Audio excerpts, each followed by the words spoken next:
अध्याय 11 ब्रह्माश परिषद। सत्य। जैसे ही राजेंद्र, अन्वी और अमृता दुकान से बाहर निकले, हवा में एक धीमी रहस्यमयी गूंज फैल गई। फर्श में मौजूद सुनहरी दरारें आखिरी बार स्पंदित हुईं। फिर पल भर में धमाका, पूरी दुकान सुनहरी धूल में तब्दील हो गई। लकड़ी के लट्ठों ने दीवारों को चकनाचूर कर दिया और यहां तक कि बेहोश नेता भी सब कुछ शून्य में विलीन हो गया। दिव्य ऊर्जा के घूमते हुए अवशेष कुछ क्षणों के लिए हवा में मंडराते रहे और फिर स्थिर हो गए, जिससे जमीन पर केवल एक ही निशान रह गया। एक प्रतीक, ब्रह्मास्त्र की पहचान। अमृता का दिल जोर से धड़क रहा था। धरती पर जलकर बने उस निशान पर नजर पड़ते ही उसके हाथ हल्के से कांपने लगे। यह, वह फुसफुसाते हुए बोली। उसे अपनी आंखों पर विश्वास ही नहीं हो रहा था कि वह क्या देख रही है। उसके बगल में खड़े रुद्र ने धीरे से सांस छोड़ी।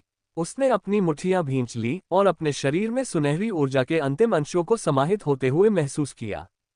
अमृता रुद्र की ओर दौड़ी और उसकी निगाहें चोट के किसी भी निशान की तलाश में उस पर टिकी हुई थीं। उसके कंधों पर हाथ रखते हुए उसने सच्ची चिंता से पूछा, क्या आपको चोट लगी है? क्या आपको कुछ अजीब सा महसूस हो रहा है? रुद्र, अपने भीतर ब्रह्मास्त्र की उपस्थिति को अभी भी महसूस करते हुए गहरी सांस ली और फिर अपना सिर हिलाया। मैं ठीक हूं, उसने उसे आश्वस्त किया, हालांकि वह खुद भी अभी सब कुछ समझने की कोशिश कर रहा था। लेकिन अमृता को यकीन नहीं हुआ। उसकी उंगलियां थोड़ी कांप उठी जब उसने उसकी कलाई को छुआ, जहां टूटा हुआ ब्रह्मास्त्र टैटू पहले दिखाई दिया था और फिर धीरे धीरे गायब हो गया था। जैसे ही उसे इस बात का एहसास हुआ, उसका दिल तेजी से धड़कने लगा। ब्रह्मास्त्र के टूटे हुए टुकड़े ने रुद्र को चुना था। ऐसा पहले कभी नहीं हुआ था। यहां तक कि देव, जो इसकी शक्ति का उपयोग करने के सबसे करीब पहुंचा था, उसे भी कभी नहीं चुना गया था। इसके बजाय उसने इसे बलपूर्वक लेने की कोशिश की थी और परिणामस्वरूप उसे गंभीर प्रतिक्रिया का सामना करना पड़ा। लेकिन रुद्र, इसने उसे स्वीकार कर लिया। अमृता की कलाई पर उसकी पकड़ थोड़ी और कस गई। उसका मन अनसुलझे सवालों से भरा हुआ था। इसी बीच राजेंद्र ने युद्ध के बाद हुई तबाही को देखते हुए एक थकी हुई आह भरी। अंडस्को। उसकी निगाहें अमृता पर टिक गईं, जो अभी भी रुद्र पर ही केंद्रित थी। यहां आते समय उन्होंने एहतियात बरती थी। जैसे ही अमृता ने पास में ही जेलास्त्र की आभा को महसूस किया और राजेंद्र को इसके बारे में सूचित किया, राजेंद्र ने अपने आदमियों से संपर्क किया और उस क्षेत्र को खाली करने का आदेश दिया। मुंबई की देखरेख के लिए जिम्मेदार व्यक्ति होने के नाते वह निर्दोष नागरिकों को इस पैमाने की लड़ाइयों में फंसने नहीं दे सकता था। अब जब उसने खंडहर हो चुकी दुकान और धरती पर जले हुए ब्रह्मास्त्र के प्रतीक को देखा, उसने हताशा भरी आह भरी। भगवान का शुक्र है कि मैंने उन्हें जगह खाली करवा दी, वरना यह एक भयानक आपदा हो सकती थी। स्थिति का जायजा लेते ही उन्होंने जरा भी समय बर्बाद नहीं किया। राजेंद्र, अमृता, अन्वी और रुद्र तुरंत उस क्षतिग्रस्त दुकान को वहीं छोड़कर इलाके से निकल गए। जमीन पर ब्रह्मास्त्र का निशान धूल में विलीन होने से पहले हल्का सा चमक उठा। जूनू, जो अभी भी हुई सारी घटनाओं से सदमे में थी, चुपचाप उनके पीछे पीछे चली गई। उसका पहले वाला अहंकार गायब हो गया था और उसकी जगह एक तनावपूर्ण अनिश्चितता ने ले ली थी, क्योंकि वह अभी अभी जो कुछ देखा था उसे समझने की कोशिश कर रही थी। जैसे ही वे अनाथालय पहुंचे और उन्होंने मुख्य हॉल का दरवाजा और खिड़की बंद कर दी ताकि तबाही के बीच कोई भी उनकी बातचीत न सुन सके, अमृता ने गंभीर भाव से रुद्र की ओर देखा। अब बताओ, क्या हुआ था? वे कौन थे और वे तुम्हारे पीछे क्यों पड़े थे? रुद्र ने गहरी सांस ली। उसके दिमाग में अभी भी उस मुठभेड़ की यादें दौड़ रही थीं। वे 6 नकाबपोश पुरुषों का एक समूह थे। उन्होंने पहले जूनू को अपने साथ ले जाने की कोशिश की, ये दावा करते हुए कि वह चुनी हुई थी जिसे उनके स्वामी ब्रह्मदेव की सेवा करने के लिए चुना गया था। अंडस्को। जैसे ही रुद्र ने ब्रह्मदेव नाम का उच्चारण किया, अमृता और राजेंद्र ठिठक गए। इसके बाद गहरी खामोशी छा गई। उनके चेहरे के भाव उलझन से कहीं अधिक परेशान करने वाले हो गए। राजेंद्र का आमतौर पर शांत रहने वाला चेहरा गुस्से से लाल हो गया और अमृता के साथ नजरें मिलते ही उसका जबड़ा कस गया। अमृता ने कांपती सांसों के साथ फुसफुसाते हुए कहा, ब्रह्मदेव, इस नाम ने पुरानी यादें ताज़ा कर दी। यादें गहराई में दबी हुई हैं, फिर भी पूरी तरह से कभी भूली नहीं जाती। अतीत की यादें। युवा देव उनके सामने लगातार शेखी बघारता रहता था, इससे पहले कि वह अंधकार में हो जाए, इससे पहले कि सत्ता की लालसा उसे पूरी तरह से अपने वश में कर ले। ब्रह्मास्त्र द्वारा चुना गया व्यक्ति मैं ही होऊंगा। उसने अटूट आत्मविश्वास के साथ घोषणा की थी, उसकी आंखों में महत्वाकांक्षा की आग जल रही थी। और जब ऐसा होगा तो दुनिया मुझे ब्रह्मदेव के नाम से जानेगी। उस समय ये महज अहंकारी शब्द थे, एक ऐसे योद्धा के विचार थे जो अपने भाग्य को लेकर बहुत आश्वस्त था। फ्लैशबैक समाप्त। लेकिन अब उस नाम को गंभीरता और अर्थ के साथ बोलते हुए सुनकर कुछ तो अजीब तरह से गलत लग रहा था। राजेंद्र ने अपनी मुट्ठियां भींच लीं। यह महज संयोग नहीं हो सकता। अमृता ने गहरी सांस छोड़ी और धीरे धीरे सारी बातें समझ में आने लगीं। अगर ये लोग किसी को ब्रह्मदेव कह रहे हैं, अगर वे अस्त्रों का संग्रह कर रहे हैं, तो उसने अपनी बात पूरी नहीं की। उसे इसकी जरूरत नहीं थी। इसका निहितार्थ स्पष्ट था। देव को एक समय विश्वास था कि ब्रह्मास्त्र सीखना ही उनका भाग्य है, लेकिन ब्रह्मास्त्र ने उन्हें कभी नहीं चुना था। इसके बजाय इसने उसे अस्वीकार कर दिया था और अपनी हताशा में उसने इसे बलपूर्वक लेने की कोशिश की थी। उस फैसले की वजह से उन्हें सब कुछ गंवाना पड़ा और यही उनके पतन की शुरुआत थी। अब इतने वर्षों बाद एक समूह उसी नाम से आगे बढ़ रहा था जिसकी वह कभी कामना करता था। अगर वाकई देव इसके पीछे था तो उसकी महत्वाकांक्षा अभी खत्म नहीं हुई थी। ये बस विकसित हो गया था। अमृता की आंखें सच्चाई का एहसास होने पर काली पड़ गईं। ये वही है, उसने धीमी आवाज में कहा। उसकी आवाज लगभग फुसफुसाहट जैसी थी। राजेंद्र ने अचानक उसकी ओर रुख किया। अमृता, उसने अपनी मुट्ठियां भींच ली। उसका चेहरा गंभीर था। इसमें कोई शक नहीं है, उन आदमियों में से एक, वह मेरे जेलास्त्र का इस्तेमाल कर रहा था। वही अस्त्र जिसे मैंने उसी जगह पर त्याग दिया था जहां देव को सील किया गया था। उसने सिर हिलाया और अपने लबादे के किनारे पर उसकी पकड़ और मजबूत हो गई। मैंने जेलास्त्र को वहीं छोड़ दिया क्योंकि उस दिन के बाद मैं उसे धारण करने का साहस नहीं कर पा रहा था। वह अस्त्र वहीं पड़ा रहना चाहिए था, अछूता। लेकिन अब उसने गहरी सांस छोड़ी। बेचैनी उसके मन में छा गई। अगर यह उनके हाथ में है तो कोई उस जगह पर गया होगा, और अगर उन्होंने देव के विश्राम स्थल को परेशान करने की हिम्मत की है। राजेंद्र का चेहरा काला पड़ गया। इसके निहितार्थों ने उसे अंदर तक झकझोर दिया। तो शायद वे उसके श्राप को तोड़ने की कोशिश कर रहे होंगे। रुद्र ने अपने हाथों में मौजूद जेलास्त्र पर एक नजर डाली, जिसकी नीली दिव्य ऊर्जा धीरे धीरे स्पंदित हो रही थी। आगे बढ़ने और अमृता की ओर हाथ बढ़ाने से पहले वह एक पल के लिए हिचकिचाया। ये तुम्हारा है, उन्होंने दृढ़ता से कहा। अमृता ने हाथ बढ़ाया और उसकी उंगलियां परिचित एस्ट्रा से छू गईं। जैसे ही उसने इसे पकड़ा, यादों और शक्ति का एक सैलाब उसके भीतर दौड़ गया, जिसने उसे उन अनगिनत लड़ाइयों की याद दिला दी जो उसने इसके साथ लड़ी थी। लेकिन अब वह इसे केवल एक योद्धा के रूप में ही नहीं धारण करती थी, लेकिन एक अभिभावक के रूप में। एस्ट्रा को अपने बगल में सुरक्षित करते समय उसकी आंखों में दृढ़ संकल्प की आग जल रही थी। जूनू की ओर मुड़ते हुए उसने आदेशात्मक स्वर में बात की। जब तक मैं न कहूं तुम यहीं अनाथालय में रहोगे। कोई बहस नहीं। जूनू आश्चर्य से पलकें झपकाईं लेकिन सिर हिलाया क्योंकि घर पर उसका कोई इंतजार नहीं कर रहा था।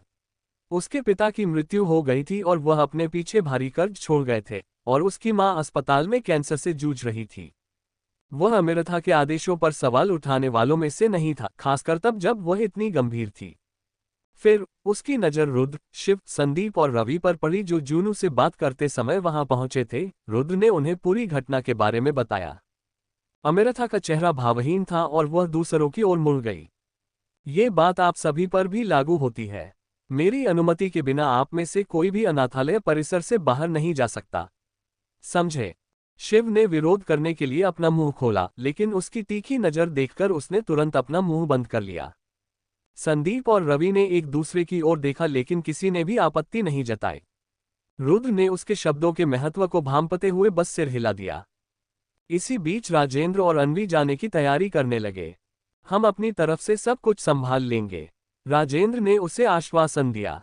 ब्रह्माश परिषद और गुरुदेव को इसके बारे में पता चलना चाहिए, और हमें गुरुकुल में नए प्रवेशों पर चर्चा करनी होगी। अमृता ने सिर हिलाया। उन्हें भरोसा था कि वे इस मामले को संभाल लेंगे। राजेंद्र और अन्वी के जाने के बाद तेजस और मीना चिंतित भाव से अनाथालय पहुंचे। आप दोनों फिलहाल यहीं रुकेंगे, अमृता ने उन्हें सूचित किया। यह आपकी सुरक्षा के लिए है। मीना ने भौहें चढ़ाई लेकिन कोई बहस नहीं की, जबकि तेजस ने अपने हाथ बांध लिए। इसका संबंध रुद्र के साथ हुई घटना से है ना? अमृता की चुप्पी ही काफी जवाब थी। अगले दिन ब्रह्मा परिषद हॉल विशाल था, जिसमें प्राचीन शिलालेखों से खुदे हुए ऊंचे ऊंचे स्तंभ थे और जलती हुई अगरबत्ती की सुगंध हवा में फैली हुई थी। परिषद के सदस्य अर्धवृत्त में बैठे थे, उनके भाव गंभीर जिज्ञासा से लेकर स्पष्ट चिंता तक भिन्न भिन्न थे। केंद्र में एक ऊंचे चबूतरे पर गुरुकुल के पूजनीय नेता गुरुदेव अरविंद विराजमान थे। हालांकि उन्होंने बहुत प्रयासों के बाद गुरुकुल का गुरुपद प्राप्त किया, फिर भी वे अन्य गुरुकुलों के गुरुओं की तुलना में युवा थे। उनकी शांत लेकिन तीक्ष्ण निगाह राजेंद्र पर टिकी हुई थी, जो उनके सामने खड़े होकर पिछली रात की घटनाओं का वर्णन कर रहे थे। राजेंद्र भी उनके मित्रों में से एक थे, गुरु अरविंद बनने से पहले, जब उनका नाम केवल अरविंद था। राजेंद्र ब्रह्मास्त्र परिषद के सामने खड़े हैं, उनके चेहरे पर दृढ़ लेकिन सतर्क भाव है। एस्ट्रास के सबसे शक्तिशाली धारकों से भरा वह भव्य कक्ष तनावपूर्ण माहौल में उनके शब्दों की प्रतीक्षा कर रहा है। एक गहरी सांस लेते हुए वह चौंकाने वाली खबर सुनाता है, अमृता जीवित है। जैसे ही ये शब्द उनके मुख से निकले, परिषद में हंगामा मच गया।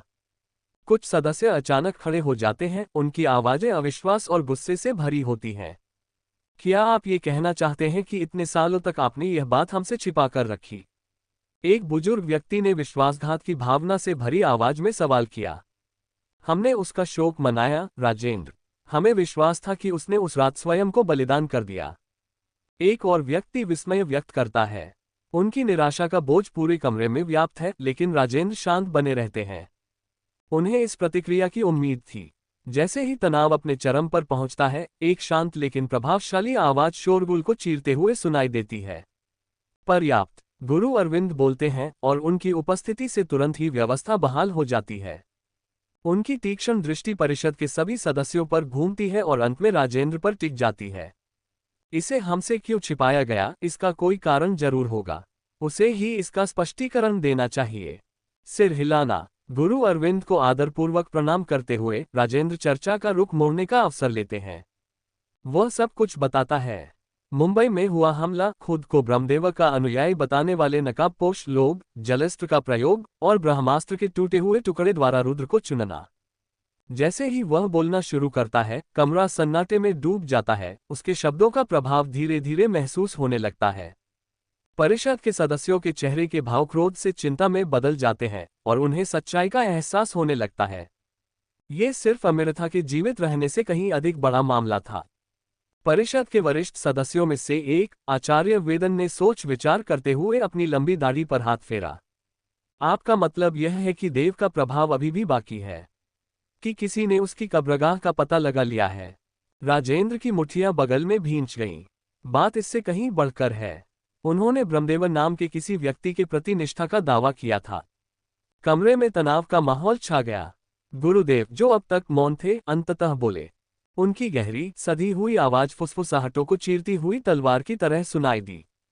ब्रह्मदेव। उसने नाम को धीरे धीरे दोहराया, मानो वह उसके भार को महसूस कर रहा हो। एक समय ऐसा था जब केवल एक ही व्यक्ति था जो उस उपाधि से संबोधित होना चाहता था। राजेंद्र और अन्वी ने एक दूसरे की ओर देखा, जिसके बाद राजेंद्र ने उनके अनकहे विचार की पुष्टि कर दी। अंडस्को अंडस्को अंडस्को अंडस्को अंडस्को अंडस्को अंडस्को अंडस्को। देव। मौन। काफी देर तक किसी ने कुछ नहीं कहा। परिषद के सदस्यों ने इस रहस्योद्घाटन को आत्मसात कर लिया और उनमें से प्रत्येक को दिवंगत योद्धा की याद आ गई। कभी उनके समकक्ष, कभी उनकी सबसे बड़ी आशा, जो सत्ता की अपनी ही लालसा के आगे झुक गया था। अंत में गुरुदेव ने सांस छोड़ी। उनकी वृद्ध लेकिन शक्तिशाली उपस्थिति से पूरा कक्ष भर गया। हमें जल्दबाजी में निष्कर्ष नहीं निकालना चाहिए, लेकिन इसे नजरअंदाज नहीं किया जा सकता। अगर देव के अनुयायी फिर से सामने आए हैं, अगर वे ब्रह्मास्त्र की तलाश में हैं, उसकी आंखें काली पड़ गईं, तब हम एक ऐसे युद्ध के कगार पर हैं जिसे हम हारने का जोखिम नहीं उठा सकते। फिर उसने अपनी नजरें राजेंद्र की ओर घुमाईं। और रुद्र। राजेंद्र ने जवाब देने से पहले एक पल के लिए संकोच किया। उन्हें ब्रह्मास्त्र द्वारा चुना गया है। इस बार प्रतिक्रिया तत्काल हुई। कक्ष में सन्नाटे की आवाजें गूंज उठीं। कुछ परिषद सदस्य तो अपनी सीटों से खड़े भी हो गए। उनके चेहरे पर अविश्वास स्पष्ट रूप से दिखाई दे रहा था। असंभव। उनमें से एक ने घोषणा की, ब्रह्मास्त्र द्वारा आज तक किसी भी नश्वर प्राणी को नहीं चुना गया है, यहां तक कि देव को भी नहीं, उनकी समस्त शक्ति के बावजूद। गुरुदेव ने हाथ उठाया और कक्ष में एक बार फिर सन्नाटा छा गया। उसकी निगाहें राजेंद्र की आंखों से मिलीं। आप विश्वस्त हैं। राजेंद्र ने दृढ़ता से सिर हिलाया। हम सबने इसे देखा। ब्रह्मास्त्र का टूटा हुआ टुकड़ा अमृत के हाथों से निकलकर रुद्र में विलीन हो गया। उसने रुद्र को ग्रहण कर लिया। परिषद कक्ष में मानो एक अदृश्य ऊर्जा का संचार हो रहा था। कुछ बुजुर्गों ने चिंता भरी नजरों से एक दूसरे को देखा, जबकि अन्य गुरुदेव के फैसले की प्रतीक्षा में उनकी ओर टकटकी लगाए बैठे रहे। अंत में गुरुदेव ने कुछ क्षणों के लिए अपनी आंखें बंद कर लीं, मानो वे उन शक्तियों से मार्गदर्शन मांग रहे हों जो उनकी समझ से परे हैं। फिर उसने उन्हें खोला। तो हमें तैयारी करनी होगी। उनकी आवाज शांत होने के बावजूद अपरिहार्यता का भार लिए हुए थी। यदि ब्रह्मास्त्र ने उत्तराधिकारी का चयन कर लिया है, तो भाग्य ने पहले ही सब कुछ निर्धारित कर दिया है। राजेंद्र द्वारा रुद्र से संबंधित घटनाओं का वर्णन समाप्त करने के बाद परिषद कक्ष में सन्नाटा छा गया। परिस्थिति की गंभीरता और गुरु अरविंद की उपस्थिति के कारण परिषद को संकोच करना पड़ा। हालांकि कुछ विचार विमर्श के बाद वे रुद्र को गुरुकुल में अध्ययन करने की अनुमति देने के लिए सहर्ष सहमत हो गए।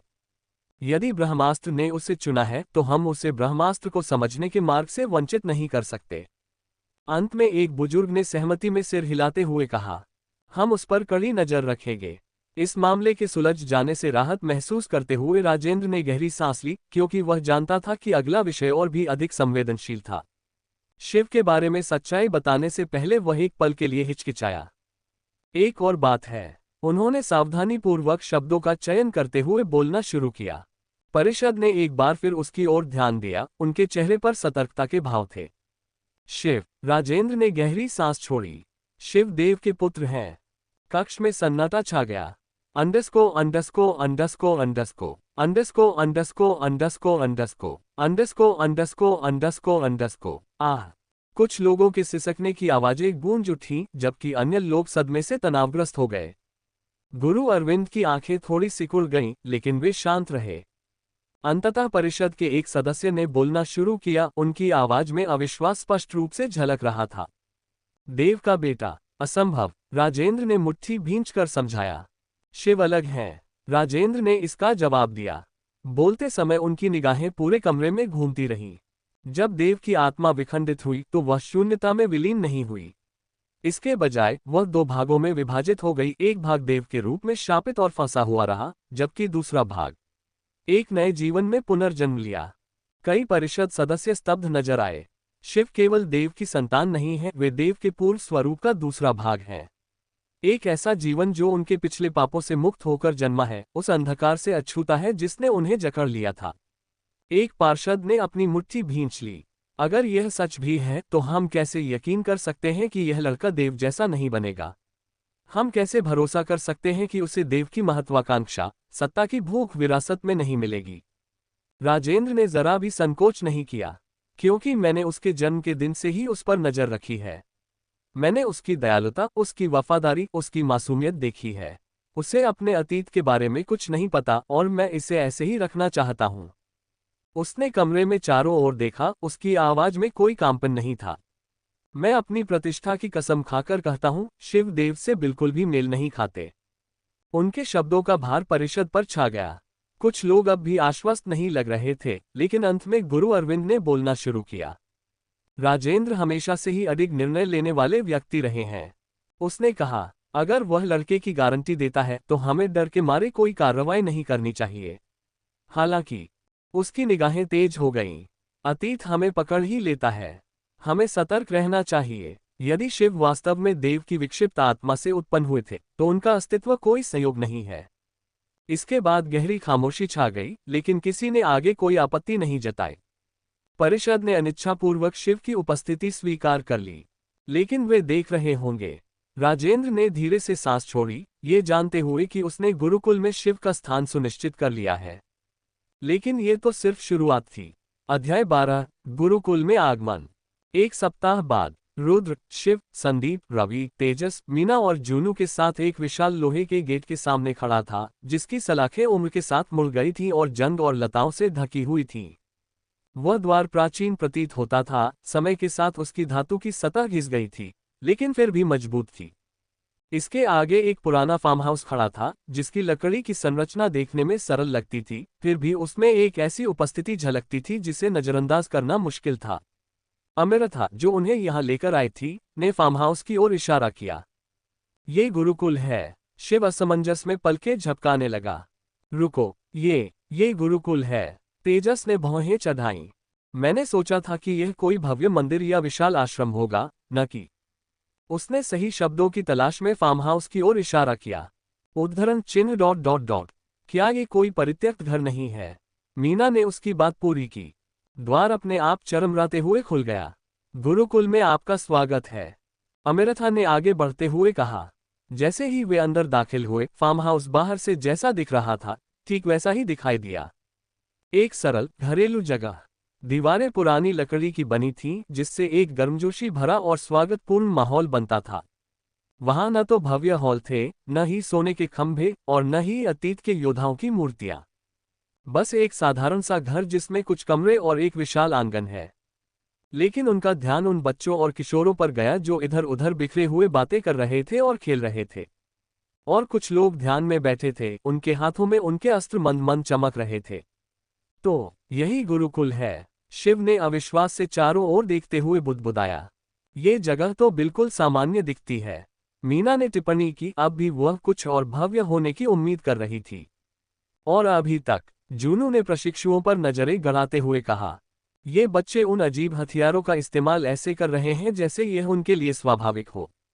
संदीप ने नाटकीय अंदाज में आह भरी, उसके हाथों में अभी भी हिमाचल थाम हुआ था, जिसे रुद्र ने दुश्मन से छीनकर उसे प्रस्थान करने से पहले दिया था। तो मुझे लगता है कि अब मैं एस्ट्रा का उपयोग करने वाला बन गया हूं। क्या इससे मैं खास बन जाता हूं? उसने मजाक करते हुए हथियार की मूठ को घुमाया। विशेष, तुम। रवि ने मुस्कुराते हुए अपनी कोहनी से उसे धक्का दिया। ऐसा लग रहा है जैसे वह पहला आदमी हो जिसने एस्ट्रा खरीदी हो और फिर भी लड़ाई में बेकार साबित हुआ हो। समूह खिलखिलाकर हंस पड़ा, जबकि संदीप ने आह भरी। मुझे चैन से रहने दो। मैंने अभी अभी ये चीज खरीदी है। कम से कम मेरे पास तो एस्ट्रा है, यहाँ किसी और के पास तो नहीं है। ठीक है, उसे तंग करना बंद करो। मीना ने बीच में ही टोकते हुए हैरानी से सिर हिलाया। जैसे जैसे मजाक जारी रहा, रवि का ध्यान पास ही रखी एक लकड़ी की मेज की ओर गया, जहां चमकदार पके सिबों से भरी एक टोकरी रखी थी। बिना ज्यादा सोचे समझे उसने हाथ बढ़ाया, एक फल उठाया और उसे अपने मुंह तक ले गया। अगर मैं तुम्हारी जगह होता तो ऐसा नहीं करता। शांत लेकिन प्रभावशाली आवाज ने रवि को खाना खाते खाते ही रोक दिया। पूरा समूह मुड़कर देखने लगा तो एक गरिमापूर्ण व्यक्तित्व वाला बुजुर्ग व्यक्ति उनकी ओर आता हुआ दिखाई दिया। उनकी शख्सियत ही सम्मान की पात्र थी। बिना कुछ और कहे, उस आदमी ने धीरे से रवि के हाथ से सेब लिया और उसे वापस मेज पर उसी जगह रख दिया जहां वह पहले था। वह सेब असली नहीं है, उन्होंने बस इतना ही कहा। रवि ने पलकें झपकाईं। रुको, क्या? लेकिन मैंने अभी अभी। उसने मेज की ओर देखा, उसके चेहरे पर स्पष्ट रूप से उलझन झलक रही थी। समूह के बाकी लोग भी टकटकी लगाए देख रहे थे। सेब एक पल के लिए झिलमिलाया और फिर पूरी तरह से अन्य सिबों में विलीन हो गया। अब उनके सामने खड़ा वह व्यक्ति उन्हें एक छोटी सी समझदारी भरी मुस्कान दी। गुरुकुल में आपका स्वागत है, उसने कहा। मैं गुरु अरविंद हूँ। गुरुदेव अरविंद ने अपने सामने बैठे समूह का अवलोकन किया, उनकी आंखें उनमें से प्रत्येक को उस गहरी समझ के साथ परख रही थी जिसे शब्दों में व्यक्त नहीं किया जा सकता था। फिर उन्होंने अपनी शांत लेकिन अधिकारपूर्ण आवाज में बोलना शुरू किया। आज से आप अपने अस्त्रों में महारत हासिल करने और उन दिव्य हथियारों के गहन सत्यों को समझने की अपनी यात्रा शुरू करेंगे जिन पर आप महारत हासिल करना चाहते हैं। गुरुकुल केवल सीखने का स्थान नहीं है, यह एक ऐसा पवित्र स्थान है जहां अनुशासन, ज्ञान और शक्ति का संगम होता है। समूह ने ध्यानपूर्वक सुना और उनके शब्दों के महत्व को आत्मसात किया। फिर उसने रवि की ओर अपनी निगाहें घुमाईं, उसकी आंखों में एक रहस्यमयी चमक थी। नजरें मिलाए बिना उसने उसी सेब को उठाने के लिए हाथ बढ़ाया जिसे रवि ने पहले लिया था। उसने उसे हथेली में पकड़कर बड़ी आसानी से दो हिस्सों में बांट दिया और उन्हें वापस मेज पर रख दिया। समूह के आश्चर्य के लिए अलग हुए आधे हिस्से चमक उठे और दो टुकड़ों के रूप में पड़े रहने के बजाय मूल सेब के समान दो पूरे सेब बन गए। क्या? शिव चौंक गया, उसकी भौहें असमंजस में सिकुड़ गईं। तुरंत जवाब दिए बिना गुरुदेव ने दोनों सेब उठाए और उन्हें आपस में दबा दिया। जैसे ही सेब आपस में मिले, फल का स्वरूप बदल गया, लाल छिलका खींचता और आकार बदलता रहा, यहां तक कि उसकी हथेली में जो बचा वह अब सेब नहीं रहा। लेकिन एक छोटी सी पॉकेट नाइफ जिसका हैंडल सोने की जटिल नक्काशी से सजा हुआ था। समूह के लोग चौंक गए। एक सरल प्रदर्शन। गुरुदेव अरविंद ने चाकू को अपनी उंगलियों के बीच घुमाते हुए कहा और फिर उसे मेज पर रख दिया। इस दुनिया में सब कुछ ऊर्जा से बना है। जो कुछ आप देखते हैं, जो कुछ आप छूते हैं, वह सब परिवर्तनशील है। सच्ची महारत की कुंजी चीजों के सार को समझना है, न कि केवल उनके रूप को। रवि ने चाकू को घूर कर देखा, फिर गुरुदेव की ओर देखा। आपका मतलब है, हम ये करना सीखेंगे? गुरुदेव ने हल्की सी हंसी हंसी। समय के साथ। पहले आपको खुद को समझना होगा, तभी आप दुनिया को समझ पाएंगे। रवि अभी भी रूपांतरित चाकू को घूरते हुए धीरे धीरे शिव की ओर झुका और फुसफुसाया। क्या मैंने अभी अभी कोई जादू देखा, या मैं अभी भी अपनी दोपहर की नींद के सपने में हूं? शिव भी उतने ही असमंजस में थे, लेकिन इसे दिखाने की इच्छा न रखते हुए उन्होंने अपनी बाहें मोड़ ली। अगर यह सपना है तो मुझे मत जगाओ। लेकिन रवि की प्राथमिकताएं बिल्कुल स्पष्ट थीं। रुको, तो अगर मैंने उस सेब का एक टुकड़ा पहले ही खा लिया होता, तो क्या मैं चाकू चबा रहा होता? गुरुदेव अरविंद ने हल्की सी हंसी हंसी। शायद, या शायद सेब तुम्हें ही काट लेता। रवि तुरंत मेज से दूर हट गया, उसकी आंखें चौड़ी हो गई थीं। ठीक है, बिना अनुमति के यहां किसी भी चीज को हाथ नहीं लगाऊंगा। लगभग 11 या 12 साल का वह लड़का उत्सुकता भरी मुस्कान के साथ आगे बढ़ा। मुस्कान, उसके बाल बिखरे हुए और बेतरतीब थे और उसकी आंखें जिज्ञासा से भरी हुई थीं। उसके कपड़े साधारण थे, फिर भी वह आत्मविश्वास से भरा हुआ था, मानो वह यहां वर्षों से रह रहा हो। गुरुदेव अरविंद ने लड़के के कंधे पर धीरे से हाथ रखा। ये आर्यन है। ये काफी समय से गुरुकुल में है और आप सबको यहाँ की पूरी जानकारी देंगे। इनकी बातें ध्यान से सुनिए, ये भले ही युवा हों, लेकिन इस जगह को दूसरों से बेहतर जानते हैं। आर्यन ने अपनी छाती फुला ली। चिंता मत करो गुरुदेव, मैं ध्यान रखूंगा कि वे खो न जाएं। शायद। रवि ने अपनी भौहें ऊपर उठाईं। ये कुछ खास तसल्ली देने वाली बात नहीं है बच्चे। आर्यन मुस्कुराया। अरे चिंता मत करो, अगर तुम रास्ता भटक भी जाओ तो तुम्हें बहुत जल्दी पता चल जाएगा कि तुम गुरुकुल के लायक हो या नहीं। कुछ लोग तो प्रशिक्षण क्षेत्र से कभी बाहर ही नहीं निकल पाते। संदीप ने घबराकर सांस ली। किसकी प्रतीक्षा? मीना ने अपनी आंखें घुमाईं। वह जाहिर तौर पर तुम्हारे साथ मजाक कर रहा है। आर्यन ने आंख मारी। आंख मारना, या मैं हूं? गुरुदेव ने कुछ देर तक समूह को बातचीत करने दिया, फिर वे रुद्र की ओर मुड़े, जो चुपचाप गहरी सोच में डूबा खड़ा था। रुद्र, यहीं रुको, हमें कुछ महत्वपूर्ण बात करनी है। ये देखकर शिव ने रुद्र को प्रश्नवाचक दृष्टि से देखा, लेकिन रुद्र ने उन्हें आश्वस्त करते हुए केवल सिर हिलाया। अंडस्को अंडस्को अंडस्को अंडस्को। आर्यन ने ताली बजाई। ताली बजाओ। ठीक है, चलो फिर। इससे पहले कि हम मजेदार चीजों की ओर बढ़ें, मैं तुम्हें दिखा देता हूं कि तुम कहां ठहरोगे, जैसे कि यह सुनिश्चित करना कि तुम प्रशिक्षण के दौरान गलती से खुद को आग न लगा लो।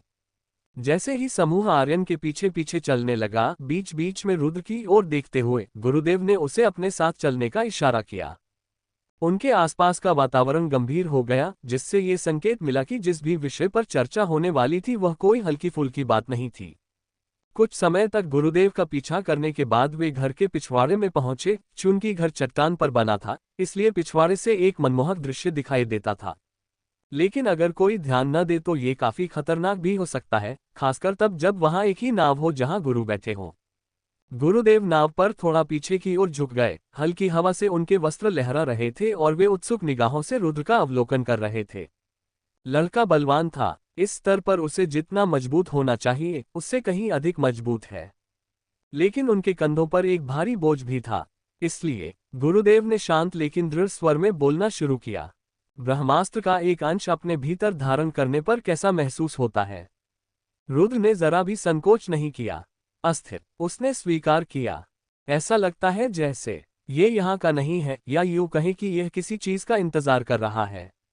मैं अभी के लिए इसकी ऊर्जा को दबा सकता हूं, लेकिन जब तक मुझे इसका बाकी हिस्सा नहीं मिल जाता, तब तक ये पूरी तरह शांत नहीं होगा। गुरुदेव ने समझदारी से गुनगुनाया। उनकी उंगलियां नाव के किनारे पर हल्के से थपथपा रही थीं। ये बात समझ में आती है। ब्रह्मास्त्र को कभी विभाजित करने का इरादा नहीं था। इसे एक इकाई के रूप में गढ़ा गया था और अब ये फिर से संपूर्ण होने की कोशिश कर रहा है। लेकिन शेष टुकड़ों को वापस पाना किसी खोई हुई वस्तु के संग्रह से उन्हें उठाने जितना आसान नहीं होगा, रुद्र। रुद्र ने सांस छोड़ी। मुझे उतना ही समझ आया। गुरुदेव ने गंभीर होने से पहले हल्की सी मुस्कान दी। अन्य टुकड़े प्राप्त करने के लिए आपको स्वयं को साबित करना होगा। ब्रह्मास्त्र का प्रत्येक भाग न केवल अपने स्थान के कारण बल्कि उसकी रक्षा का दायित्व सौंपे गए लोगों के कारण भी सुरक्षित है। संरक्षक उन्हें आसानी से किसी और को नहीं सौंपेंगे। रुद्र ने थोड़ा सा भौहें सिकोड़ी। अभिभावक, हाँ। गुरुदेव ने सिर हिलाया। जिन लोगों को कभी टूटे हुए टुकड़ों की रक्षा करने का दायित्व सौंपा गया था, उनमें से कुछ आज भी अपने कर्तव्य के प्रति वफादार हैं। तुम्हें परीक्षाओं का सामना करना पड़ेगा, रुद्र। पूर्ण ब्रह्मांश बनकर और इन संरक्षकों से मान्यता प्राप्त करके ही तुम ब्रह्मास्त्र के शेष भाग को पुनः प्राप्त कर पाओगे। रुद्र ने अपने सामने मौजूद कार्य के भार को महसूस करते हुए अपनी मुट्ठियां थोड़ी सी भींच ली। और अगर मैं असफल हो जाऊं तो? गुरुदेव धीरे से मुस्कुराए। हंसी। फिर तुम दोबारा कोशिश करोगे। और बार बार। यही ईश्वर की खोज करने वालों का मार्ग है। एक क्षण के लिए उनके बीच सन्नाटा छा गया। चट्टानी ढलान का मनमोहक दृश्य, क्षितिज से मिलता विशाल आकाश और नीचे की ओर खतरनाक खाई। हर चीज आगे की यात्रा को प्रतिबिंबित कर रही थी। सुंदरता और खतरा साथ साथ। गुरुदेव अंततः अपनी सीट से उठे और अपनी आंखों में ज्ञान की चमक लिए रुद्र की ओर देखा। बताओ रुद्र, क्या तुम इस रास्ते पर चलने के लिए तैयार हो? रुद्र ने गहरी सांस ली। उसकी नीली आंखों में उसके भीतर जल रहे दृढ़ संकल्प की झलक दिखाई दी। उन्होंने गुरुदेव की निगाहों में देखा और सिर हिलाया। मैं तैयार हूं। गुरुदेव ने कुछ क्षण तक उसे निहारा, फिर उनके होठों पर हल्की सी मुस्कान आ गई। अच्छा। वह मुड़ा और चट्टान के उस पार फैले विशाल भूभाग को निहारने लगा।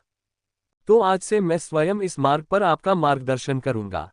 रुद्र ने पलकें झपकाईं। आप करेंगे? गुरुदेव मुस्कुराए। हंसी। क्या तुम मुझे अपना शिक्षक नहीं बनाना चाहते? रुद्र ने झट से अपना सिर हिलाया। नहीं नहीं, बात बस इतनी सी है। मुझे लगा था कि अमृता शिव के साथ साथ मुझे भी ट्रेनिंग देगी। अमृता की अपनी जिम्मेदारी है, गुरुदेव ने समझाया। वह संदीप, रवि, जुन्नू, तेजस और मीना के साथ शिव के प्रशिक्षण की देखरेख करेगी। इन सभी को अपने अस्त्र की वास्तविक क्षमता में उतरने से पहले अपने बुनियादी कौशल में महारत हासिल करनी होगी। वह रुद्र की ओर मुड़ा। उसके चेहरे पर विचारमग्नता का भाव था। लेकिन तुम अलग हो। रुद्र ने सांस छोड़ी। ब्रह्मास्त्र के कारण? बिल्कुल, गुरुदेव ने पुष्टि की। आपका प्रशिक्षण दूसरों के प्रशिक्षण से अलग होगा। यह अद्वितीय होगा। रुद्र को यह आभास हो रहा था कि अद्वितीय का अर्थ और भी अधिक कठिन है, लेकिन वह अब पीछे हटने वाला नहीं था। उसने अपनी मुद्रा सीधी की। ठीक है, हम कब शुरू करेंगे?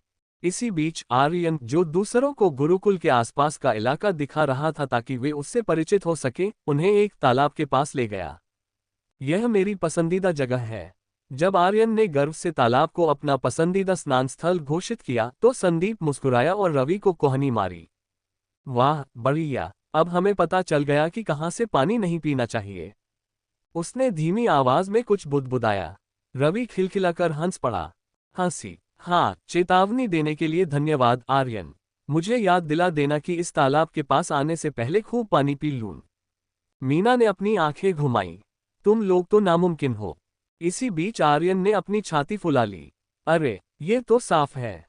शांतिप्रिय स्वभाव के शिव ने आर्यन के कंधे पर थपथपाया। उनकी बातों पर ध्यान मत दो। उन्हें बस मजाक करना अच्छा लगता है। आर्यन ने गहरी सांस ली। आप सभी को नहाने की जरूरत पड़ने पर खुद ही पता लगाना होगा। तेजस के फुसफुसाने पर जूनू ने अपनी हंसी दबा ली। लगता है आज हम सब तालाब दिवस नहीं मना रहे हैं। जैसे जैसे आर्यन ने अपनी व्याख्या जारी रखी, उसकी आवाज में गर्व और प्रशंसा का मिश्रण था। इस गुरुकुल में प्रवेश पाना कोई मजाक नहीं है। उसने समूह की ओर देखते हुए कहा। इस स्थान ने कई महान हस्तियों को जन्म दिया है। अमृता, देव, राजेंद्र और अन्वी सभी यहीं से आए हैं। यहाँ तक कि परिषद भी इस गुरुकुल को बहुत सम्मान देती है। संदीप ने अपनी भौहें ऊपर उठाईं। रुको, तो तुम कह रहे हो कि हम आसानी से अंदर चले गए? आर्यन ने अपना सिर हिलाया। बिल्कुल नहीं, गुरुजी ने आप दोनों को अंदर आने की अनुमति दी। इसका मतलब है कि उन्होंने एक बहुत बड़ा अपवाद बनाया है। आमतौर पर केवल वही लोग प्रवेश कर सकते हैं जो असाधारण प्रतिभा दिखाते हैं या जिनके पास कोई अस्त्र होता है। रवि ने अपनी बाहें मोड़ ली और उसके होठों पर एक शरारती मुस्कान थी। तो मूल रूप से हमें सम्मानित महसूस करना चाहिए। आर्यन ने दृढ़ता से सिर हिलाया। सिर हिलाना, बिल्कुल सही। तुम दोनों को कड़ी मेहनत करनी होगी, वरना गुरु के फैसले को शर्मिंदा करना पड़ेगा। संदीप ने अपनी आंखें घुमाई। बहुत बढ़िया, बिल्कुल भी दबाव नहीं है। मीना खिलखिलाकर हंस पड़ी। हंसी, अरे मुझे लगता है कि इसका मतलब सिर्फ इतना है कि आपको खुद को साबित करना होगा। जूनू, जो चुपचाप सुन रही थी, आखिरकार बोल पड़ी। तो क्या इसका मतलब यह है कि हम सभी एक ही स्तर से शुरुआत कर रहे हैं? भ्रमण के बाद जब समूह गुरुकुल लौटा तो उन्होंने रुद्र और गुरु अरविंद को आराम से बैठे हुए मिठाई की थाली का आनंद लेते हुए देखा। दिन भर की खोजबीन के बाद शांत वातावरण कुछ अजीब सा लग रहा था। संदीप ने हवा को सूंघा। अंडस्को अंडस्को अंडस्को अंडस्को, सूंघना सूंघना। अरे रुको, मिठाई, और आप लोगों ने हमें आमंत्रित करने के बारे में सोचा भी नहीं। गुरु अरविंद मुस्कुराए और उन्हें शामिल होने का इशारा किया। हंसी, धैर्य रखो बच्चों, सबके लिए पर्याप्त संसाधन है। जैसे ही सब लोग अपनी अपनी जगह पर बैठ गए, गुरु की नजर जूनू पर पड़ी। उसे देखते हुए उसके चेहरे पर विचार का भाव आ गया। जूनू, उन्होंने शांत लेकिन दृढ़ स्वर में कहा, मैं तुम्हारे भीतर एक अस्त्र की ऊर्जा को महसूस कर सकता हूं। ये हल्की है लेकिन निस्संदेह मौजूद है। जूनू ने हैरानी से पलकें झपकाईं। अंडस्को अंडस्को अंडस्को अंडस्को, तुम बता सकते हो? गुरु अरविंद ने सिर हिलाया। हाँ, लेकिन इसका स्वरूप मेरे लिए स्पष्ट नहीं है। हालांकि एक बात निश्चित है, ये वंशानुगत एस्ट्रा है। समूह में जिज्ञासा की एक हल्की फुसफुसाहट फैल गई। मीना उत्सुकता से और करीब झुक गई। वंशज एस्ट्रा, इसका मतलब है कि यह वंशानुगत है ना? गुरु अरविंद ने सिर हिलाकर इसकी पुष्टि की। सिर हिलाना, बिल्कुल सही। वंशानुगत एस्ट्रा दुर्लभ होते हैं क्योंकि वे पीढ़ियों से चले आ रहे हैं। अन्य एस्ट्रा के विपरीत, वे किसी धारक का चुनाव नहीं करते, वे सही उत्तराधिकारी के भीतर जागृत होते हैं। जूनू ने इस जानकारी को आत्मसात करते हुए थोड़ा सा माथा सिकोड़ा। भौहें चढ़ाना, लेकिन मैंने इससे पहले कभी कुछ महसूस नहीं किया। मैं इससे कैसे जागृत करूं? गुरु ने मुस्कुराते हुए कहा, मानो कोई बात समझ आ गई हो। मेरे बच्चे, ये तो सिर्फ समय और प्रशिक्षण से ही पता चलेगा। अध्याय 13, प्रशिक्षण पूर्ण। कैनन की शुरुआत। 4 साल बाद रुद्र और अन्य लोगों के गुरुकुल में कदम रखे हुए 4 साल बीत चुके थे। उस दौरान उनमें से प्रत्येक ने अपना अपना रास्ता तय किया था। जागृति और अपने अस्त्र को नियंत्रित करना सीखना। कभी जिज्ञासु और अनिश्चित रहने वाले वे छात्र अब प्रशिक्षण प्राप्त कर रहे दुर्जय युवा योद्धाओं में तब्दील हो चुके थे। इनमें से रुद्र की यात्रा सबसे कठिन रही थी। ब्रह्मास्त्र के टूटे हुए टुकड़े द्वारा उससे अपना वाहक चुने जाने के बाद उसका मार्ग शक्ति और खतरे दोनों से भरा हो गया। यह अधूरा अंश अत्यंत प्रभावशाली था, जो विनाश की कच्ची दैवीय शक्ति से उत्प्रोत था। इसे नियंत्रित करने के हर प्रयास के परिणामस्वरूप नुकसान हुआ, जिससे गुरुकुल और आसपास के इलाकों की शांति भंग हो गई। स्थिति की गंभीरता को भांपते हुए गुरुदेव अरविंद ने एक निर्णय लिया। वह रुद्र को गुरुकुल से बहुत दूर ले गया।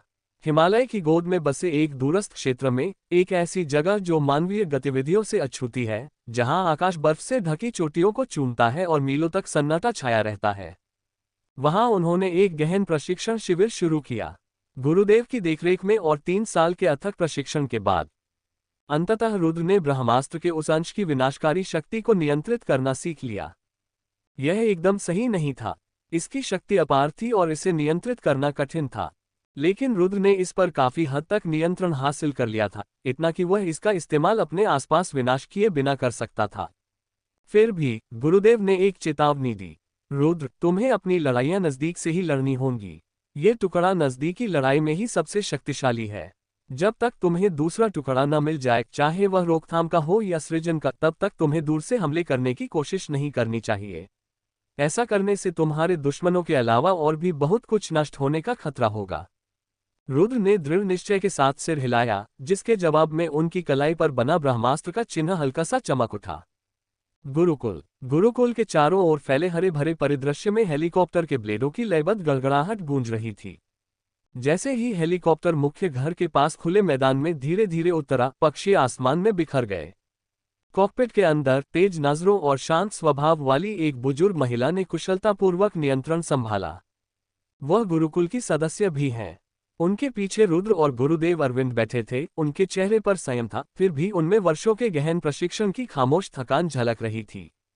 जैसे ही हेलीकॉप्टर नीचे उतरा और दरवाजे खुले, पहाड़ी हवा ने रुद्र के अब लंबे हो चुके बालों को बिखेर दिया, जो एक आदमी की तरह करीने से पोनीटेल में बंधे हुए थे। जब वह गया था तब उसका जो बचकाना रूप था उससे ये बिल्कुल विपरीत था। और तब दोस्ती की उथल पुथल, देखो कौन आखिरकार हिमालय से हनीमून मनाकर लौट आया है, रवि ने हंसते हुए कहा और रुद्र के पूरी तरह जमीन पर कदम रखने से पहले ही उसे गले लगा लिया। थप्पड़, भाई तुम किसी योद्धा साधु या शैम्पू के विज्ञापन के मॉडल जैसे दिखते हो। खैर, वापस स्वागत है। संदीप ने चौड़ी मुस्कान के साथ रुद्र की पीठ पर एक जोरदार थप्पड़ मारा। शिव, जो पहले से शांत थे लेकिन उतने ही स्नेहपूर्ण थे, आगे बढ़े और रुद्र को एक हाथ से गले लगा लिया।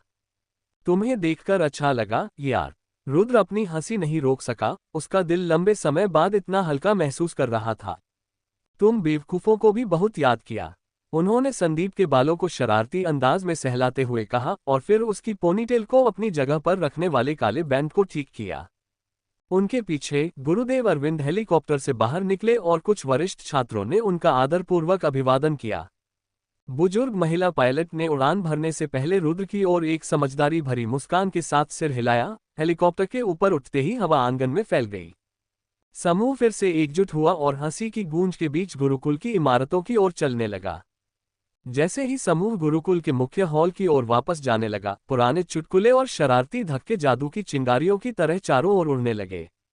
लेकिन रुद्र ने अपने दोस्तों में कुछ अलग बात महसूस की, न केवल दिखावट में बल्कि उपस्थिति में भी। ठीक है, रुद्र ने मुस्कुराते हुए अपने कंधे से एक पत्ता झाड़ते हुए कहा। मुस्कुराहट, कोई तो बोलना शुरू करो। जब मैं हिमालय को नष्ट होने से बचाने में व्यस्त था तब तुम दोनों क्या कर रहे थे? संदीप ने थोड़ा सीना फुलाया। अंततः हिमाचल बर्फ पर आधारित अस्त्र द्वारा पूरी तरह से मान्यता मिल गई भाई। ये पिछले साल हुआ था। रुद्र ने अपनी भौहें ऊपर उठाईं। रुको तुम, वही संदीप जो एक बार ट्रेनिंग डमी से टकराकर गिर गया था। संदीप मुस्कुराया और अपनी पीठ पर बंदी चिकनी कटाना तलवार की मूठ को थपथपाने लगा। तलवार की एक विशिष्ट घुमावदार आकृति थी और उसकी म्यान प्राचीन प्रतीकों से सुशोभित थी जो हल्की चांदी नीली रोशनी से जगमगा रही थी। हिमास्त्र एक कटाना आधारित अस्त्र है। इसमें थोड़ा समय लगा, लेकिन जब मैंने इसे क्रिकेट बल्ले की तरह घुमाने की कोशिश करना बंद कर दिया तो इसने सचमुच मुझे चुन लिया। रुद्र मुस्कुराया, हंसी, मुझे तुम पर गर्व है यार। अब तुम एक कुशल तलवारबाज की तरह दिखते हो। रवि, जो किसी से पीछे नहीं रहना चाहता था, चौड़ी मुस्कान के साथ आगे झुका और अपने माथे पर टिकी हुई गॉगल्स को थपथपाया। उनका डिजाइन असामान्य था, लेंस के चारों ओर घुमावदार नक्काशी थी जो प्रकाश पड़ने पर हल्की सी झिलमिलाती थी। और आखिरकार मुझे अपनी खुद की एस्ट्रा भी मिल गई, उसने गर्व से कहा। मंत्रदृष्टि को नमस्कार कहिए। रूपांतरण पर आधारित अस्त्र। रुद्र ने पलकें झपकाईं। मंत्रदृष्टि। रवि ने ऐसे सिर हिलाया जैसे वह कोई अति गुप्त उपकरण का अनावरण कर रहा हो। यह एक दृश्य प्रकार की एस्ट्रा है। ये शिशु क्लोनिंग और रूपांतरण में माहिर हैं। मैं अपनी ठोस प्रतिकृतियां भी बना सकता हूं और मैं अस्थायी रूप से अपना रूप भी बदल सकता हूं।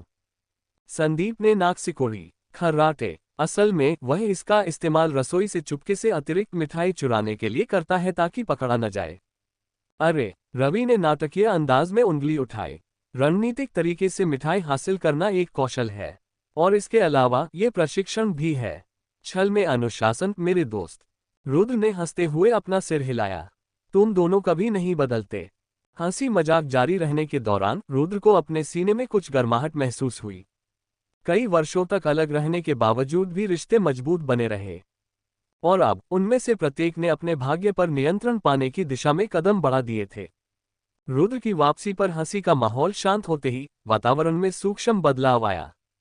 अमृता ने आंगन में प्रवेश किया। उसका चेहरा सौम्य लेकिन गंभीर था। उसकी बांह धीरे से जूनू के कंधे पर टिकी हुई थी, जो नजरें झुकाए उसके बगल में चल रही थी। उसकी हमेशा वाली चमक गायब हो गई थी, उसकी जगह एक शांत उदासी छा गई थी। तेजस और मीना भी चुपचाप उनके पीछे पीछे चल रहे थे। रुद्र सहज रूप से आगे बढ़ा। जूनू का चेहरा देखकर उसकी मुस्कान फीकी पड़ गई। अंडस्को अंडस्को अंडस्को अंडस्को। अमृता ने गर्मजोशी से गले लगाकर उनका स्वागत किया। तुम बड़े हो गए हो रुद्र, उसने गर्व से भरी आवाज में धीरे से कहा। 2 साल, और तुम एक लड़के के रूप में नहीं बल्कि एक जवान आदमी के रूप में लौटोगे। रुद्र ने हल्की सी हंसी दी, लेकिन उसकी निगाहें जूनू पर टिकी रहीं। वह तुम्हारा इंतजार कर रही थी, अमृता ने धीमी आवाज में कहा। हालांकि वह इसे स्वीकार नहीं करेगी। रुद्र की निगाहें धीरे से जूनू की ओर मुड़ गईं। क्या हुआ? अमृता ने आह भरी और धीरे से जूनू के बालों को सहलाया। आह, उनकी मां का 1 सप्ताह पहले निधन हो गया। गुरुकुल में शामिल होने के बाद हमने उसके इलाज का पूरा खर्च वहन किया। हमने उन चिकित्सकों को भी बुलाया जो अपने अस्त्रों का उपयोग करके उपचार करने में विशेषज्ञ थे, लेकिन उसकी आवाज धीमी पड़ गई। बहुत देर हो चुकी थी। उन्होंने शुरू से ही कहा था कि उसके दिन गिने चुने हैं। समूह में गहरी खामोशी छा गई। अंडस्को अंडस्को अंडस्को अंडस्को अंडस्को अंडस्को अंडस्को अंडस्को अंडस्को अंडस्को अंडस्को अंडस्को। रुद्र शांत स्वर में सहानुभूति जताते हुए जूनू के पास गया। मुझे बहुत खेद है जूनू। उसने सिर हिलाकर हल्की सी सहमति दी और अपनी आंखें मुश्किल से ही ऊपर उठाईं। उसने मुझसे कहा कि उसे गर्व है कि मैं आखिरकार सुरक्षित हूं, लेकिन अंत में मैं वहां नहीं था। रुद्र ने तुरंत कुछ नहीं कहा। इसके बजाय उसने धीरे से अपना हाथ उसके कंधे पर रख दिया। तुम उसके दिल में थे, उसने कहा, और मुझे पूरा यकीन है कि वह ये जानकर शांति से चली गई होगी कि आप उस रास्ते पर चल रहे हैं जिस पर उसे विश्वास था। हमेशा बेबाक रहने वाली मीना ने थोड़ी सी झुंझलाहट के साथ अपनी बाहें मोड़ ली। वह पूरे हफ्ते चुप रही। रुद्र, मैं उसे आज लगभग घसीटकर यहाँ लाया हूँ। मैंने कहा था कि तुम आ रहे हो, सोचा शायद इससे उसके मोटे दिमाग में कुछ बात घुस जाए। जूनू ने मीना को एक कमजोर लेकिन सच्ची मुस्कान दी। तुमने मुझे घसीटा नहीं। आपका स्वागत है, मीना ने शरारती अंदाज में आंखें घुमाते हुए कहा। रुद्र ने जूनू को हल्की सी मुस्कान दी। तुम हमारे साथ हो, ठीक है? हम सभी के साथ। संदीप ने सिर हिलाया। सिर हिलाना, और हमारे पास स्नैक्स भी हैं, असली और काल्पनिक दोनों तरह के। रवि ने मुस्कुराते हुए कहा, अगर इससे मदद मिलती है तो मैं एक पाई की क्लोन बना सकता हूं। जूनू के मुंह से हल्की सी हंसी निकल गई, छोटा लेकिन वास्तविक।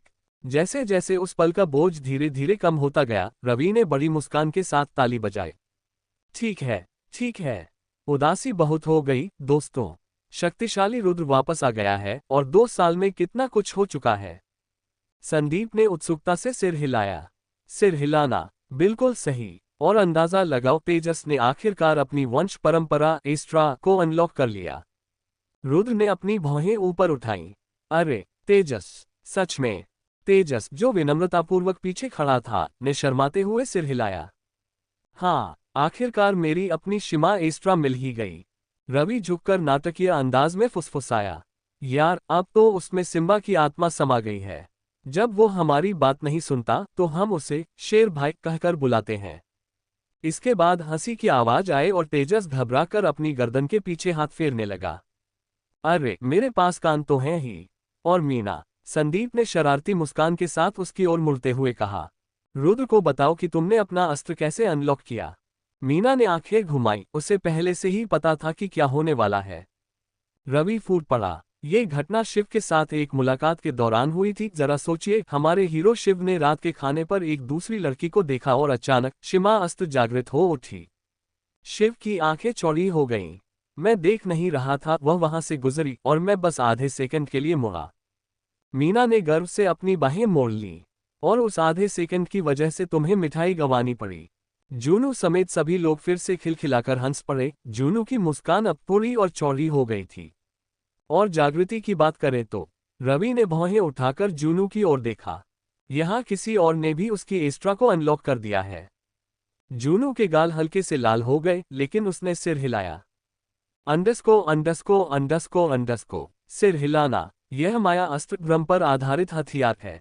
भ्रम, मन पढ़ना, कुछ हद तक भावनात्मक नियंत्रण, लेकिन ये तब काम नहीं करता जब व्यक्ति का दिमाग मुझसे ज्यादा शक्तिशाली हो। यह अब भी अविश्वसनीय है, रुद्र ने कहा। वह सचमुच प्रभावित हुआ था। आप सब बहुत बड़े हो गए हैं, और तुम बन गई हो विनाश की पोनीटेल। रवि ने रुद्र के बालों की पट्टी को झटका देते हुए उसे चिढ़ाया।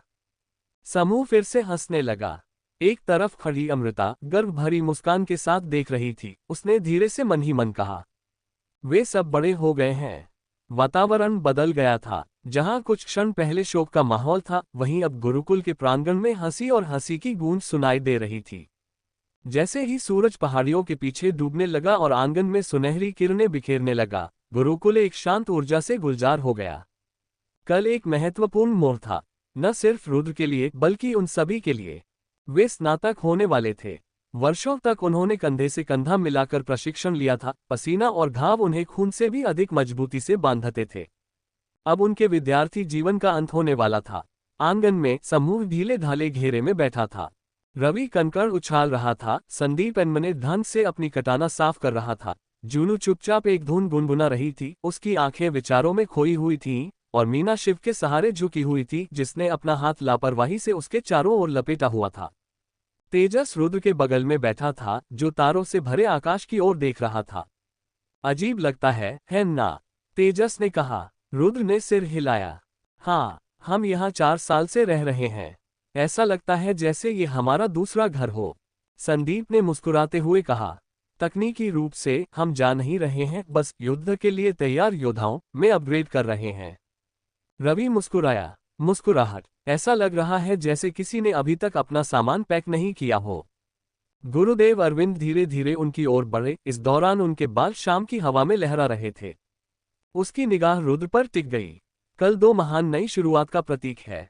उन्होंने गंभीरता से कहा, जिस दिन तुम सब शिष्य बनकर विदा होगे, और जिस दिन रुद्र ब्रह्मास्त्र की अपनी साधना शुरू करेंगे। अंडस्को अंडस्को अंडस्को अंडस्को अंडस्को अंडस्को अंडस्को अंडस्को अंडस्को अंडस्को अंडस्को अंडस्को। सब लोग चुप हो गए। तारों भरी रात में हंसी की हल्की गूंज सुनाई दे रही थी। तभी अचानक शांतिपूर्ण वातावरण में बदलाव आ गया। शिव जम गया। उसकी आंखें ऊपर की ओर घूम गईं, और उसका शरीर बुरी तरह से तन गया। फिर वह घुटनों के बल गिर पड़ा। उसके गले से एक तीखी आह निकली और उसके हाथ उसके नीचे की जमीन को खरोंच रहे थे। शिव! मीना रोते हुए उसके पास दौड़ी। जूनू पलक झपकते ही उसके पास पहुंच गई और सहज प्रवृत्ति से उसकी ओर हाथ बढ़ाया। उसे दौरा नहीं पड़ रहा है, वह कुछ देख रहा है। रुद्र आगे झुका, उसकी आंखें सिकुड़ गईं। एक दृष्टि। जैसे ही उसने शिव की अतिरंजित प्रतिक्रिया को देखना शुरू किया, उसे कहानी का पता चल गया, मानो वह कोई 4D हॉरर फिल्म देख रहा हो। शिव का शरीर कांप उठा और उनका मुंह खुल गया। उसके मुंह से शब्द तेजी से निकल रहे थे। वह गहरी सांस लेते हुए जल्दबाजी में अपने सामने घट रही घटनाओं का वर्णन कर रहा था। एक गुफा, जंजीरें, खून, वह बंधा हुआ है अनिश शेट्टी। यातना दी गई, उन्हें वो चीज चाहिए, जोर, रफ्तार और नमन। उसके पास अस्त्र है, लेकिन उसके दिमाग में देव की आवाज है। मैं इसे महसूस कर सकता था। देव का भ्रष्टाचार। सब लोग स्तब्ध रह गए। अंडस्को अंडस्को अंडस्को अंडस्को अंडस्को अंडस्को अंडस्को अंडस्को अनिश! रवि ने फुसफुसाते हुए कहा। क्या वह वही पुरातत्वविद नहीं है जो? संदीप ने गंभीर भाव से सिर हिलाया। सिर हिलाना, वह व्यक्ति जो ब्रह्मास्त्र के टूटे हुए टुकड़ों में से एक का रक्षक है। गुरु ने हमें इसके बारे में कल बताया था। शिव की सांसें धीमी हो गईं, लेकिन उनकी निगाहें कहीं और टिकी रहीं। हफ! उन्हें पता नहीं, वो तो पहले ही जा चुका है। गुरुदेव के पास है। उन्होंने रुद्र के लिए एक मुकदमा दायर किया है। कल परिषद देख रही होगी। अचानक शिवा होश में आया और पसीने से तरबतर होकर मीना की बाहों में गिर पड़ा। मैंने उन्हें देखा था, वह कांपते हुए बुदबुदाया। अनिश मुसीबत में है। रुद्र ने अपनी मुट्ठियां भींच लीं। और कल मुझे मुकदमे का सामना करना पड़ेगा, और परिषद के सदस्य भी मुझ पर नजर रखेंगे। गुरुदेव, जो चुपचाप उनके पीछे प्रकट हुए थे, शांत स्वर में लेकिन दृढ़ आग्रह के साथ बोले। तो अब समय बर्बाद करने का कोई समय नहीं है। अब तुम जानते हो कि दांव पर क्या लगा है, रुद्र। देव के अनुयायी आगे बढ़ रहे हैं। अगर उन्हें बाकी के टुकड़े तुमसे पहले मिल गए तो। उसने वाक्य अधूरा छोड़ दिया। जूनू की आंखों में दृढ़ संकल्प झलक रहा था। तो चलिए सुनिश्चित करते हैं कि वे ऐसा न करें। गुरुदेव ने सिर हिलाया। सिर हिलाना। कल सुबह रुद्र की परीक्षा शुरू होगी, और आप सभी को अपनी अपनी भूमिका निभानी होगी। यह अब सिर्फ प्रशिक्षण नहीं है, ये युद्ध की तैयारी है। रवि ने बुदबुदाया। खैर, स्नातक भाषणों का तो यही हाल रहा। संदीप ने कंधे पर तलवार टांगे हुए मुस्कुराते हुए चेहरा बनाया। लगता है आज हम केक नहीं खाएंगे। लेकिन उनके हास्य के बावजूद आने वाले खतरे का बोझ हवा में भारी सा छाया हुआ था। जैसे ही समूह तारों से जगमगाते आकाश के नीचे बिखरने लगा, गुरुदेव अरविंद चुपचाप एक कदम पीछे हट गए और आंगन के बाहर अंधेरे में गायब हो गए। उसने अपने वस्त्र के नीचे से एक पतला, मंत्रों से अंकित संचार उपकरण निकाला। प्राचीन डिजाइन और आधुनिक तकनीक का मिश्रण। उसने फुर्ती से एक क्रम को दबाया। कनेक्ट होने से पहले डिवाइस ने एक बार वाइब्रेट किया। मोहन भार्गव। दूसरी तरफ से एक आवाज आई, चमकीला, अनौपचारिक। अगर यह टोक्यो में होने वाले क्वांटम लेंस सेमिनार के बारे में है तो मैंने पहले ही अपना सामान पैक कर लिया है। मोहन। गुरुदेव की आवाज शांत थी लेकिन उसमें एक तीखापन छिपा था, जैसे स्थिर बादलों के पीछे गरजने वाली बिजली मंडरा रही हो। समय आ गया है, तुरंत गुरुकुल लौट आओ। कुछ देर का विराम रहा, फिर हल्की हंसी। गुरुदेव, ये फिर से आपकी कोई नाटकीय पहेली तो नहीं है? मैंने अभी अभी परीक्षण पूरा किया है। अनिश शेट्टी को पकड़ लिया गया है। शब्द पत्थर की तरह गिर पड़े। देव का भ्रष्टाचार फैल रहा है। रुद्र का मुकदमा सुबह शुरू होगा। हमारे पास ज्यादा समय नहीं बचा है। अंडस्को अंडस्को अंडस्को अंडस्को। एक और लंबा सन्नाटा। फिर मोहन का लहजा पूरी तरह बदल गया। मैं सब कुछ रद्द कर दूंगा। कोई सेमिनार नहीं, कोई लैब नहीं। मैं सूर्यास्त तक वहां पहुंच जाऊंगा। बिना कुछ और कहे उसने फोन काट दिया। मोहन भार्गव एक प्रसिद्ध वैज्ञानिक हैं जो तारों और अंतरिक्ष पर अपने अभूतपूर्व शोध के लिए जाने जाते हैं और साथ ही ब्रह्मास्त्र के अंतिम भाग के संरक्षक भी हैं। हालांकि मोहन ने शुरू में अपने हमेशा के हल्के फुल्के हास्य के साथ जवाब देने की कोशिश की, लेकिन गुरुदेव द्वारा स्थिति की गंभीरता को समझाने के बाद उसका लहजा तुरंत बदल गया। मामले की गंभीरता को समझते हुए मोहन ने अपनी सभी नियुक्तियां और सेमिनार रद्द कर दिए और अपनी शोध प्रयोगशाला छोड़ दी। अपनी काली एसयूवी में बैठकर उसने इंजन स्टार्ट किया और गुरुकुल की ओर तेजी से बढ़ते हुए उसकी आंखों में दृढ़ संकल्प की चमक थी। गुरुकुल में वापस आकर गुरुदेव ने एक और फोन किया, इस बार और भी अधिक तत्परता के साथ। वाराणसी डिवीजन के प्रभारी, एक कर्कश आवाज ने जवाब दिया। यह अरविंद है, तत्काल कार्रवाई की आवश्यकता है। अनीश शेट्टी के ठिकाने का पता चल गया है। देव की सेना जोर, रफ्तार और नमन उसके पीछे लगी हुई है।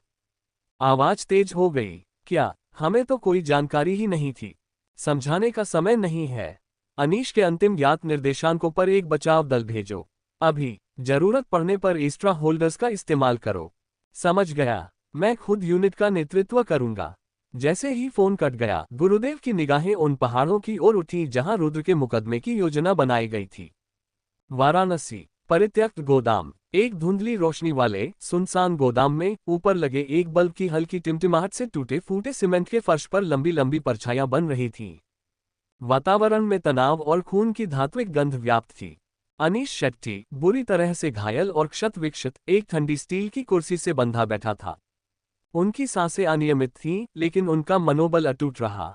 उसके चेहरे पर पसीना चिपका हुआ था, जो सूखे खून की धारियों के साथ मिलकर एक अजीब सा नजारा बना रहा था, और वह अपने चारों ओर मौजूद लोगों को चुनौती भरे नजरों से देख रहा था। उनके सामने जोर, रफ्तार और नमन खड़े थे। तीन खतरनाक आदमी, जिनमें से प्रत्येक से ही खतरा मंडरा रहा है। चौड़े और निर्दयी शरीर वाले जोर ने अपनी उंगलियां चटकाई, जबकि जंगली आंखों वाले दुबले पतले रफ्तार ने बेसब्री से चहलकदमी की। लेकिन यह नमन ही था जो शांत और सोच समझकर काम करते हुए करीब आया। उसकी आवाज एक डरावनी फुसफुसाहट थी। बताओ, वो कहाँ है शेट्टी? ब्रह्मास्त्र का टूटा हुआ टुकड़ा, वो कहाँ है? और गुरुकुल कहाँ है? अनीश को खांसी आए और उसके होठों से एक बनावटी हंसी निकल पड़ी। खांसी, खांसी, तुम्हें मुझसे कुछ नहीं मिलेगा, चाहे तुम कितनी भी कोशिश कर लो। नमन की आंखें सिकुड़ गईं। उसके द्वारा पहने गए कुछ विकृत एस्ट्रा और लाल पत्थर से जड़ी हुई जंजीर हल्की हल्की चमक रही थी।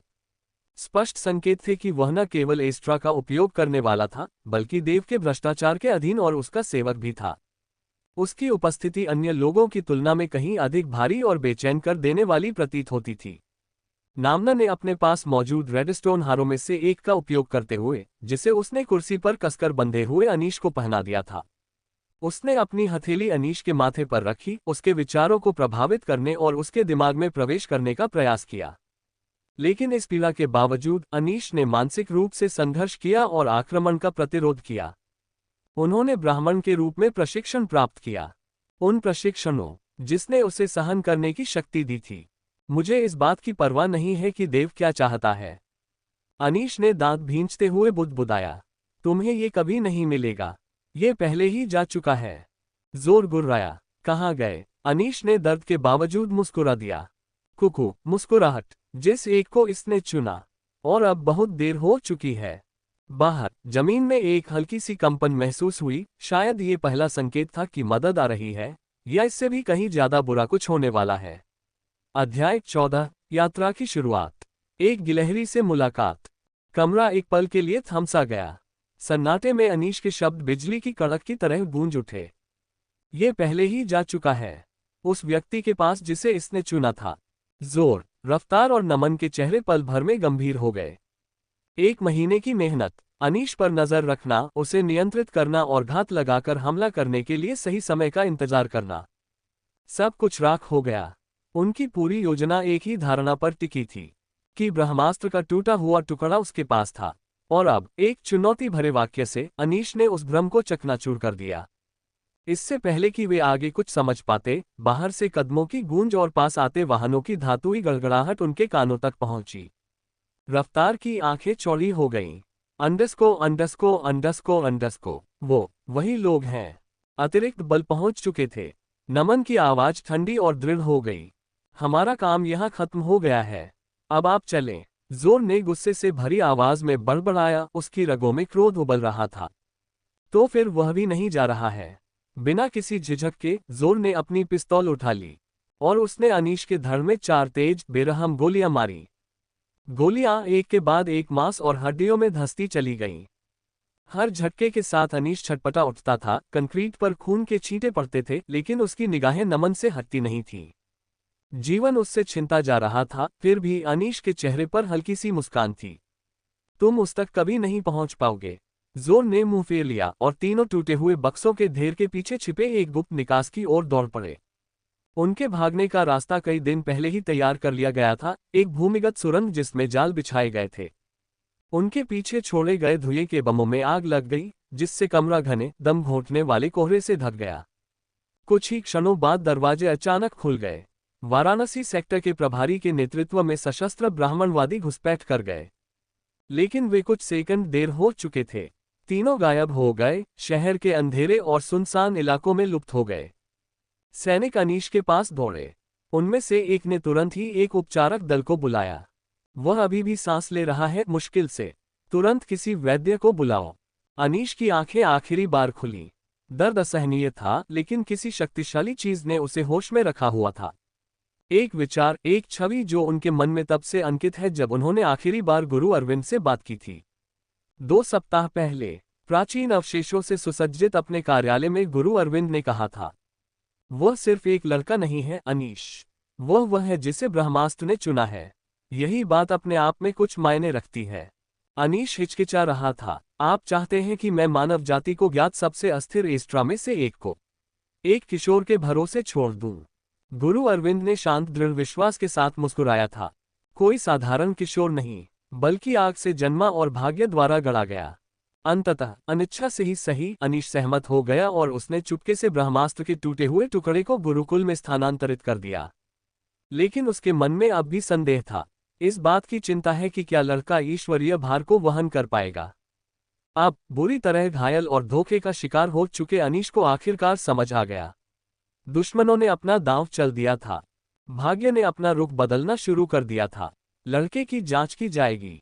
जैसे ही दृश्य धुंधला हुआ, अनीश खून के एक तालाब में पड़ा हुआ था। फटे होठों से एक नाम फुसफुसा रहा था, रुद्र। जैसे जैसे उसकी चेतना समाप्त होती जा रही थी, एजेंट उसकी ओर झुककर उसके शब्दों को पकड़ने की कोशिश कर रहे थे। वह उस लड़के से कभी नहीं मिला था, लेकिन उस पल में उसे विश्वास था। जैसे ही काली एसयूवी जलते हुए गोदाम से तेजी से निकली, ब्राह्मण के एजेंटों ने तेजी और व्यवस्थित तरीके से काम किया। जीवन के लिए संघर्ष कर रहे अनीश शेट्टी को उपचार संबंधी मंत्रों और आधुनिक तकनीक से सुसज्जित एक सुरक्षित मेडिकल वैन में ले जाया गया। वैन वाराणसी के निकटतम उच्च सुरक्षा वाले अस्पताल की ओर तेजी से दौड़ रही थी और सायरन बज रहे थे। एक विशेष भाग ब्राह्मणों की आपात स्थिति के लिए निर्धारित किया गया है। वाहन के अंदर चिकित्सक अनीश के ऊपर झुके हुए थे और उसकी हालत स्थिर करने की कोशिश कर रहे थे।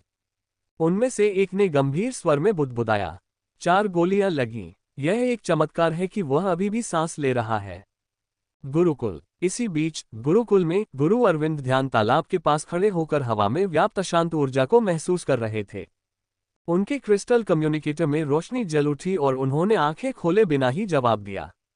दूसरी तरफ से आ रही आवाज में अत्यावश्यकता झलक रही थी। गुरु अरविंद, हमने अनीश शेट्टी को सुरक्षित कर लिया है। वह जीवित है, बस किसी तरह। उसे 4 गोलियां लगी हैं, लेकिन चिकित्सक अपना पूरा प्रयास कर रहे हैं। गुरु अरविंद का चेहरा शांत रहा, लेकिन उनके जबड़े कस गए। अंडस्को और हमलावर। प्रभारी ने हताशा भरी आह भरी। नमन, जोर और रफ्तार गायब हो गए हैं। हमारे सैनिक उनका पीछा कर रहे हैं और हवाई खोजबीन के लिए भी टीमें भेजी गई हैं। उन्होंने भागने का रास्ता तैयार कर रखा था। हम अब उनके आने जाने का पता लगाने की कोशिश कर रहे हैं। कुछ देर तक गहरा सन्नाटा छाया रहा। अंडस्को, मुझे सूचित रखना, गुरु अरविंद ने फोन काटते हुए कहा। वह धीरे से मुड़ा, उसके चेहरे पर अब दृढ़ संकल्प के भाव स्पष्ट थे। समय तेजी से बीत रहा था। दुश्मनों ने अपना असली रूप दिखा दिया था। अगले दिन ठंडी हवा पत्तों को सरसरा रही थी, जिससे आशा की एक अनुभूति हो रही थी। गुरुकुल के पास का घना जंगल। आमतौर पर यह प्रकृति और सुंदरता से भरपूर जगह होती है। अब माहौल अशुभ सा लगने लगा था, मानो उन्हें पता हो कि क्या होने वाला है। रुद्र प्रवेश द्वार के सामने खड़ा था। उसने मजबूत प्रशिक्षण पोशाक पहनी हुई थी, उसके बाल एक नुकीली पोनीटेल में बंधे हुए थे, उसकी आंखें स्थिर और केंद्रित थीं। उसके बगल में अमृता खड़ी थी, हाथ में क्लिपबोर्ड लिए हुए। हालांकि उसके हमेशा शांत रहने वाले चेहरे पर चिंता के बादल छाए हुए थे। ये मुकदमा, उसने शुरू किया, ये सिर्फ जंगल में टहलना नहीं है रुद्र। तुम्हें 5 चौकियों को पार करना होगा। हर एक चौकी पिछली चौकी से ज्यादा कठिन है। वह थोड़ी देर रुकी, उसकी आवाज थोड़ी धीमी हो गई, मानो वह हर शब्द को तौल रही हो। पहला पड़ाव, एक जानलेवा बाधा दौड़। इसमें जाल और छिपे हुए हथियार हैं, ब्लेड, नुकीली चीजें, घूमती हुई कुल्हाड़ियां, जिनमें से कुछ गंभीर रूप से घायल कर सकती हैं, या इससे भी बदतर। रुद्र ने बिना कुछ कहे सिर हिलाया। अंडस्को, सिर हिलाना। दूसरा पड़ाव, जंगली शिकारी। आपको विषैले सांपों, शेरों, बाघों, जंगल में छिपे किसी भी खतरनाक जानवर का सामना करना पड़ सकता है। कोई मदद नहीं, कोई दया नहीं। तीसरा, आपको 5 हथियारबंद और प्रशिक्षित लोगों से लड़ना होगा। आमने सामने की लड़ाई। वे आपको एक खतरे की तरह समझेंगे, दोस्त की तरह नहीं। रुद्र ने अपनी बाहों को थोड़ा सा फैलाया। हंसी, लगता है ये वार्म अप है। अमृता ने अपनी आंखें सिकोड़ी, लेकिन बोलना जारी रखा। चौथा, ये थोड़ा ज्यादा पेचीदा है। लुका छिपी का खेल। 10 हथियारबंद आदमी आपका पीछा करेंगे। आपको उन पर हमला करने की इजाजत नहीं है। आपको उनसे बचकर निकलना होगा, अपने निशान मिटाने होंगे और बिना किसी की नजर में आए भाग जाना होगा। पांचवा और अंतिम पड़ाव, सबसे शांत और सबसे निराशाजनक। हजारों नकली वस्तुओं के बीच आपको ब्रह्मास्त्र का असली टूटा हुआ टुकड़ा ढूंढना होगा। जब तक आप तैयार नहीं होंगे, यह आपको पुकारेगा नहीं। उसने अपना क्लिपबोर्ड बंद किया और उसकी ओर देखा। उसकी आवाज अब पहले से नर्म थी। ये सब काम 3 दिनों के भीतर पूरा करना होगा। उनके बीच सन्नाटा छा गया। अंडस्को। अमृता ने भौहें थोड़ी सिकुड़कर उसकी ओर देखा। भौहें चढ़ाना। रुद्र, क्या तुम सचमुच इसके लिए तैयार हो? तुम अभी पीछे हट सकते हो। इसमें शर्म की कोई बात नहीं है। रुद्र ने पलकें झपकाईं, फिर मुस्कुराया। मुस्कुराहट। मुझे मना करना होगा। किसी को तो मेरी बचपन की क्रश को उसके एक्स बॉयफ्रेंड द्वारा परेशान किए जाने से बचाना ही होगा। अमृता चौंक गई और उसकी पलकें झपक गईं। फिर वह जोर से हंस पड़ा और उसने अपना कंधा थपथपाया। बेवकूफ, वह मुस्कुराया। जैसे ही वह जाने के लिए मुड़ी, उसने पीछे मुड़कर देखा। उसकी आवाज अचानक फिर से गंभीर हो गई। लापरवाही मत करो। अगर तुम जीवित रहकर ब्रह्मास्त्र का उपयोग नहीं करोगे तो इसका कोई अर्थ नहीं रह जाएगा। सतर्क रहो, अपनी अंतरात्मा पर भरोसा रखो और जिंदा वापस आना। रुद्र ने आत्मविश्वास से सिर हिलाया और फिर धीरे धीरे जंगल में कदम रख दिया। हवा में ही कुछ बदलाव सा महसूस हुआ। पत्तियों से होकर गुजरने वाली हवा गर्म और जानी पहचानी सी महसूस हो रही थी, मानो जंगल ने पहचान की सांस छोड़ी हो। पक्षियों की चहचहाहट थोड़ी और लयबद्ध हो गई और पेड़ हल्के से हिलने लगे, मानो धीमी आवाज में स्वागत फुसफुसा रहे हों। तो तुम्हें मैं याद हूं ना? रुद्र ने हल्की सी मुस्कान के साथ फुसफुसाते हुए पास के एक पेड़ के तने पर अपनी उंगलियां फिराईं। उसके स्पर्श से पेड़ की छाल में हल्की सी हलचल हुई। उनकी दुर्लभ क्षमता, प्रकृति के पुत्र का गुण, एक बार फिर अपनी उपयोगिता साबित कर चुका है। जब भी वह जंगलों, घास के मैदानों या जीवन से भरपूर क्षेत्रों में प्रवेश करता था तो वह कभी अकेला नहीं होता था। इन वर्षों में उसने पाया कि वह विभिन्न प्राणियों को महसूस कर सकता है, समझ सकता है और यहाँ तक कि उनसे संवाद भी कर सकता है। हाथी, बिल्लियां, कुत्ते, गिलहरियां, चूहे, मच्छर, मधुमक्खियां, मक्खियां, छिपकलियां, चींटियां। एक ऐसी सूची जो समय के साथ धीरे धीरे बढ़ती हुई प्रतीत होती थी। आज इससे उसे फायदा मिला। एक बहुत ही वास्तविक मामला। जैसे जैसे वह अंदर की ओर बढ़ता गया, उसकी नजरें बाईं ओर टिक गईं। और वह रुक गया। अंडस्को। वहां झाड़ियों के बीच लगभग पूरी तरह से अदृश्य, एक दबाव से सक्रिय होने वाला स्पाइक ट्रैप था। जो भी अनजान होता उसके लिए ये घातक साबित हो सकता था, लेकिन उसकी सहज प्रवृत्ति ने ठीक समय पर एक मौन चेतावनी दे दी। वह नीचे बैठ गया और जमीन पर बने निशानों को ध्यान से देखने लगा। ऐसा लगता है कि वे किसी भी तरह की नरमी नहीं बरत रहे हैं। उसने कुछ बुदबुदाते हुए एक छोटा सा पत्थर निकाला और उसे तार के ठीक बाहर फेंक दिया। स्नैप, क्लैंक, घातक फुफकार के साथ नुकीले कांटे बाहर निकले और फिर वापस अंदर चले गए। उसने शांति से सांस छोड़ी। ठीक है, चलो नाचते हैं। जैसे जैसे वह आगे बढ़ता गया, ऊपर एक शाखा से एक छोटी गिलहरी अपने हाथ में एक बलूत का फल पकड़े हुए, पूंछ हिलाते हुए उत्साह से आपस में चहचहा रही थी। रुद्र ने मुस्कुराते हुए ऊपर देखा। अरे, सावधान रहना। रुद्र द्वारा जाल को परखने की हरकतों को देखकर गिलहरी ने जोर से चीख मारी और बलूत का फल नीचे रख दिया, जिसे रुद्र ने स्पष्ट रूप से सुन लिया। अंडस्को। जब उसने देखा कि उसका पसंदीदा बलूत का फल नीचे रख दिया गया है और उसका हाथ फिसल गया है, तो वह उसे खोजने के लिए जंगल में गायब हो गया। जैसे ही रुद्र ने सावधानीपूर्वक एक और लगभग अदृश्य तार से बचने की कोशिश की, अचानक पत्तों की सरसराहट और एक जोरदार आवाज ने उसका ध्यान आकर्षित किया। एक चमकीली लाल गिलहरी पेड़ से तेजी से नीचे उतरी और उसके सिर के ठीक ऊपर एक नीची शाखा पर जा बैठी। उसकी आंखें चौड़ी थीं, पूंछ कैफीन के असर में बजने वाली मेट्रोनोम की तरह फड़फड़ा रही थी। ये वही गिलहरी थी जिसे उसने अभी 1 मिनट पहले देखा था। ओह, आप मुझे सुन सकते हैं, है ना? जैसे सुन, सिर्फ ची ची नहीं। गिलहरी ने उत्साह से उछलते हुए एक पंजे से दूसरे पंजे पर उछलते हुए कहा। ये तो बहुत ही अजीब और शानदार है। रुको, तुम हो कौन? रुद्र ने भौं उठाकर हल्के से हंसा। हंसी, मेरा नाम रुद्र है। आपका नाम? ओह, मुझे नहीं पता, मुझे कभी नाम की जरूरत ही नहीं पड़ी। सब मुझे बस अरे, इसे चबाना बंद करो, या मेरे बैग से बाहर निकलो, या मेरा खाना कहाँ है कहकर बुलाते हैं। गिलहरी ने अपनी जगह पर घूमते हुए कहा। तुम कुछ ज्यादा ही उत्साहित हो। रुद्र ने मुस्कुराते हुए कहा। हाइपर, मैं तो ऊर्जा से भरपूर हूँ। मैंने आज सुबह 3 बेरी और एक अजीब सा चमकता हुआ मशरूम खाया, और अब मेरा दिमाग एकदम से BRRRZZZCHZZTT कर रहा है। वह भिनभिनाने और हिलने डुलने लगा, फिर अचानक झुककर रुद्र को तिरछी निगाहों से देखने लगा। तो आप ही हैं प्रकृति प्रेमी, है ना? पेड़ आपको पसंद करते हैं, कीड़े मकोड़े आपको पसंद करते हैं, यहाँ तक कि वह उबाऊ बूढ़ा उल्लू भी आपको पसंद करता है। फिर वह हौंफने लगा। रुको, क्या तुम उन खास वृक्षों में से एक हो जिनके बारे में मेरी दादी ने बताया था और जो खाने की बारिश कर सकते हैं? उसने आशा भरी निगाहों से पूछा, उसकी आंखों में चमक थी। मुस्कुराहट, ऐसा तब तक नहीं होगा जब तक कि जाल को भोजन न माना जाए। रुद्र ने मुस्कुराते हुए पास ही पत्तों के नीचे दबी हुई पत्तियों की ओर इशारा किया। ओह, जल, ठीक है। हाँ, जानलेवा, इसे मत छुओ। समझ गया, ये बिल्कुल भी खाने की चीज नहीं है। अरे देखो, एक पतंगा। गिलहरी पलक झपकते ही पूंछ हिलाते हुए भाग गई और फिर 2 सेकंड बाद ही वापस आ गई। मैं वापस आ गया। हम किस बारे में बात कर रहे थे? रुको, क्या मैंने कहा कि मैं वापस आ गया हूँ? मैं वापस आ गया हूँ। ओह हाँ, तुम उस तरफ जा रहे हो, है ना? काय वाले पत्थर पर पैर मत रखना, उसमें स्प्रिंग लगी है। और हाँ, थोड़ी देर पहले उस पर एक चिड़िया ने बीट कर दी थी। छी। रुद्र ने अपनी हंसी दबाए और कृतज्ञतापूर्वक सिर हिलाते हुए काय से ढकी चट्टान के किनारे बैठ गया। धन्यवाद, आप सचमुच बहुत मददगार हैं, जानते हैं। सच में, ऐसा तो कोई कभी नहीं कहता। मतलब जब तक मैं किसी सांप से मेवे न चुरा लूं, तब तो मैं तकनीकी रूप से मददगार होता हूं, क्योंकि मैं सांप को अपने पीछे दौड़ाता हूं, दूसरों को नहीं।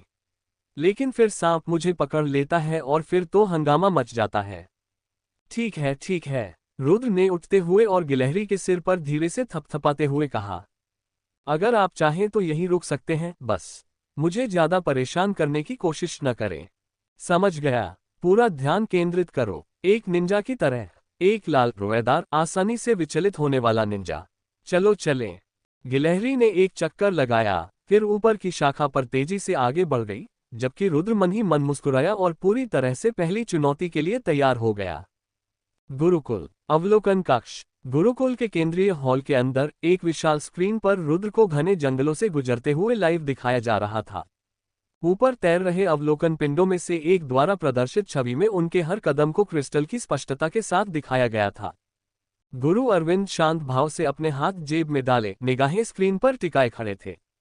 उनके चारों ओर ब्राह्मण परिषद के प्रतिष्ठित सदस्यों का एक समूह खड़ा था, जिनके भाव जिज्ञासा और विश्लेषण का मिश्रण थे।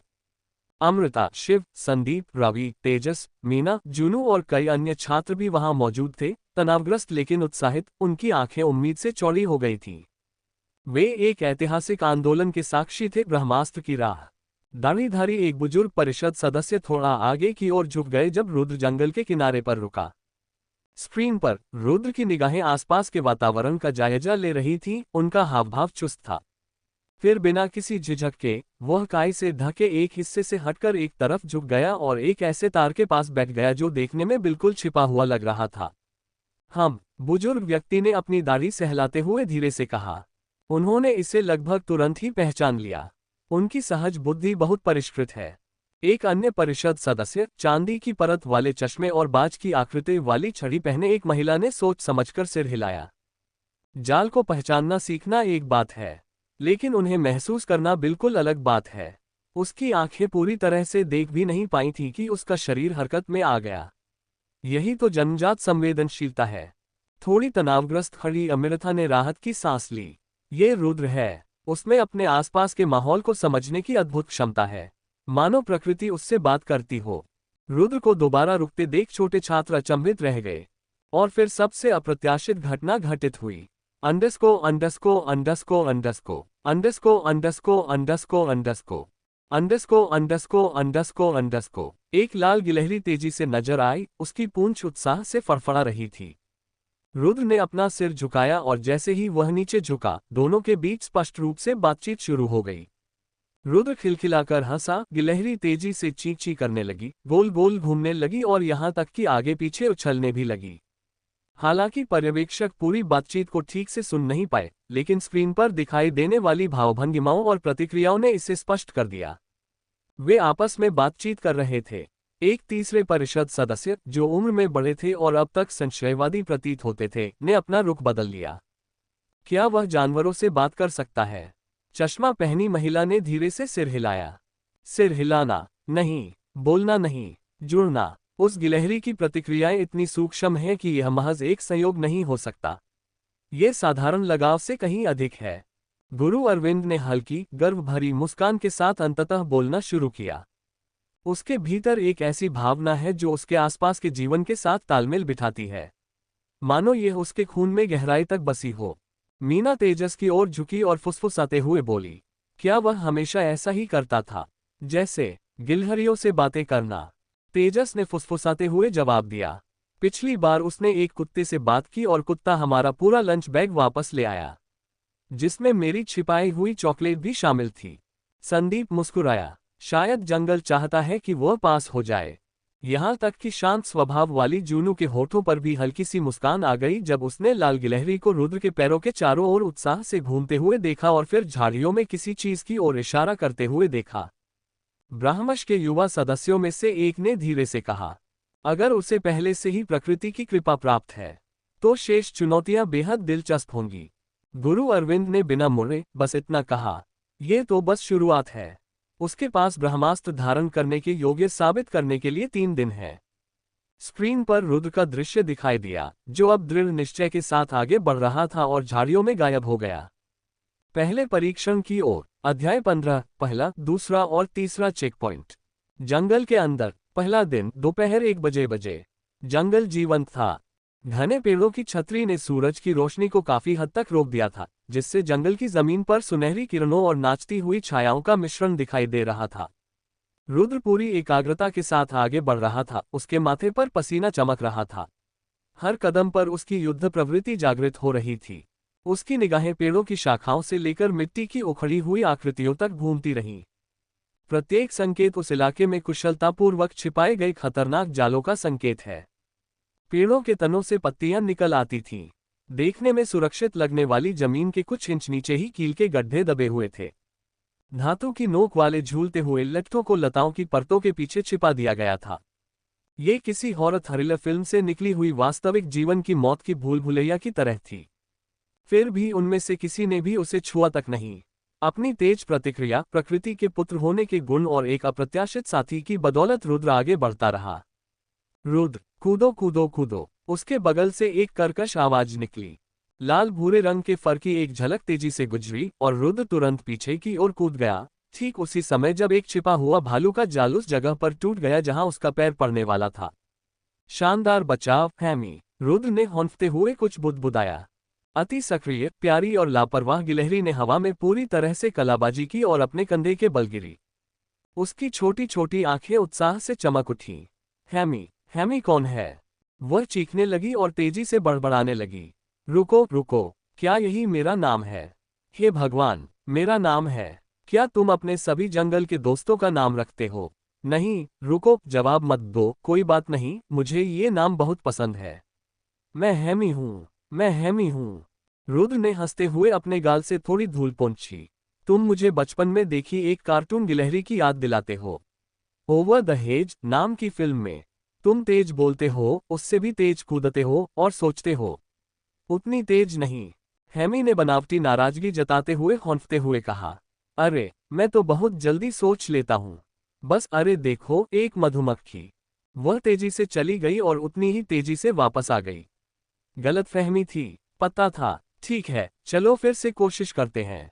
अपनी अराजक ऊर्जा के बावजूद हैमी रुद्र को कम से कम 6 घातक जालों से बचा चुकी थी। उनकी अपनी तीक्ष्ण जागरूकता और उनकी सतर्कता के दम पर वे एक आश्चर्यजनक रूप से प्रभावी जोड़ी साबित हुए। रुद्र एक विशाल, जड़ों से ढकी चट्टान के पास विश्राम कर रहा है। वह स्थान शांत था और छनकर आती रोशनी से नहाया हुआ था। उसने अपने थैले में हाथ डाला और कुछ लिपटे हुए पराठे, कुछ बेर और जंगली फल और पानी की एक बोतल निकाली। हैमी ने बड़े चाव से सेब का एक टुकड़ा खाया जो उसने उसके साथ साझा किया था। उसने सूर्य की स्थिति पर एक नज़र डाली। दोपहर के 1 बज चुके थे। 7 घंटे हो गए हैं और मैं अभी तक पहले चेक पॉइंट पर भी नहीं पहुंचा हूं। क्या मैं बहुत धीमा हूं? उसने अपनी उंगलियों को हिलाते हुए अपने हाथों की ओर देखा। ये कार्य निरंतर चुनौतीपूर्ण रहा था। वह आलसी नहीं था, वह सतर्क, सावधान और सोच समझकर काम करने वाला था। लेकिन अगर मैंने अपनी गति नहीं बढ़ाई, तो हो सकता है कि मैं समय पर सभी 5 चेक पॉइंट पार न कर पाऊं। हैमी, जो अब अपने खुले हुए थैले के अंदर बैठी थी और उसका केवल सिर बाहर निकला हुआ था, ने उसकी ओर पलकें झपकाईं। तुम धीमे नहीं हो, तुम सावधान हो और सजग हो और बुद्धिमान हो, यही अधिक महत्वपूर्ण है। रुद्र मुस्कुराया। धन्यवाद, हैमी। वह खड़ा हो गया, अपने थैले की पट्टियों को कसते हुए। सामने के पेड़ों को देखते हुए उसकी आंखें सिकुड़ गईं। अब संदेह करना बंद करने का समय आ गया है। ब्रह्मास्त्र किसी का इंतजार नहीं करेगा। आत्मविश्वास से भरे कदमों के साथ और हैमी के उसके बगल में उछलते हुए रुद्र घनी झाड़ियों में ओझल हो गया।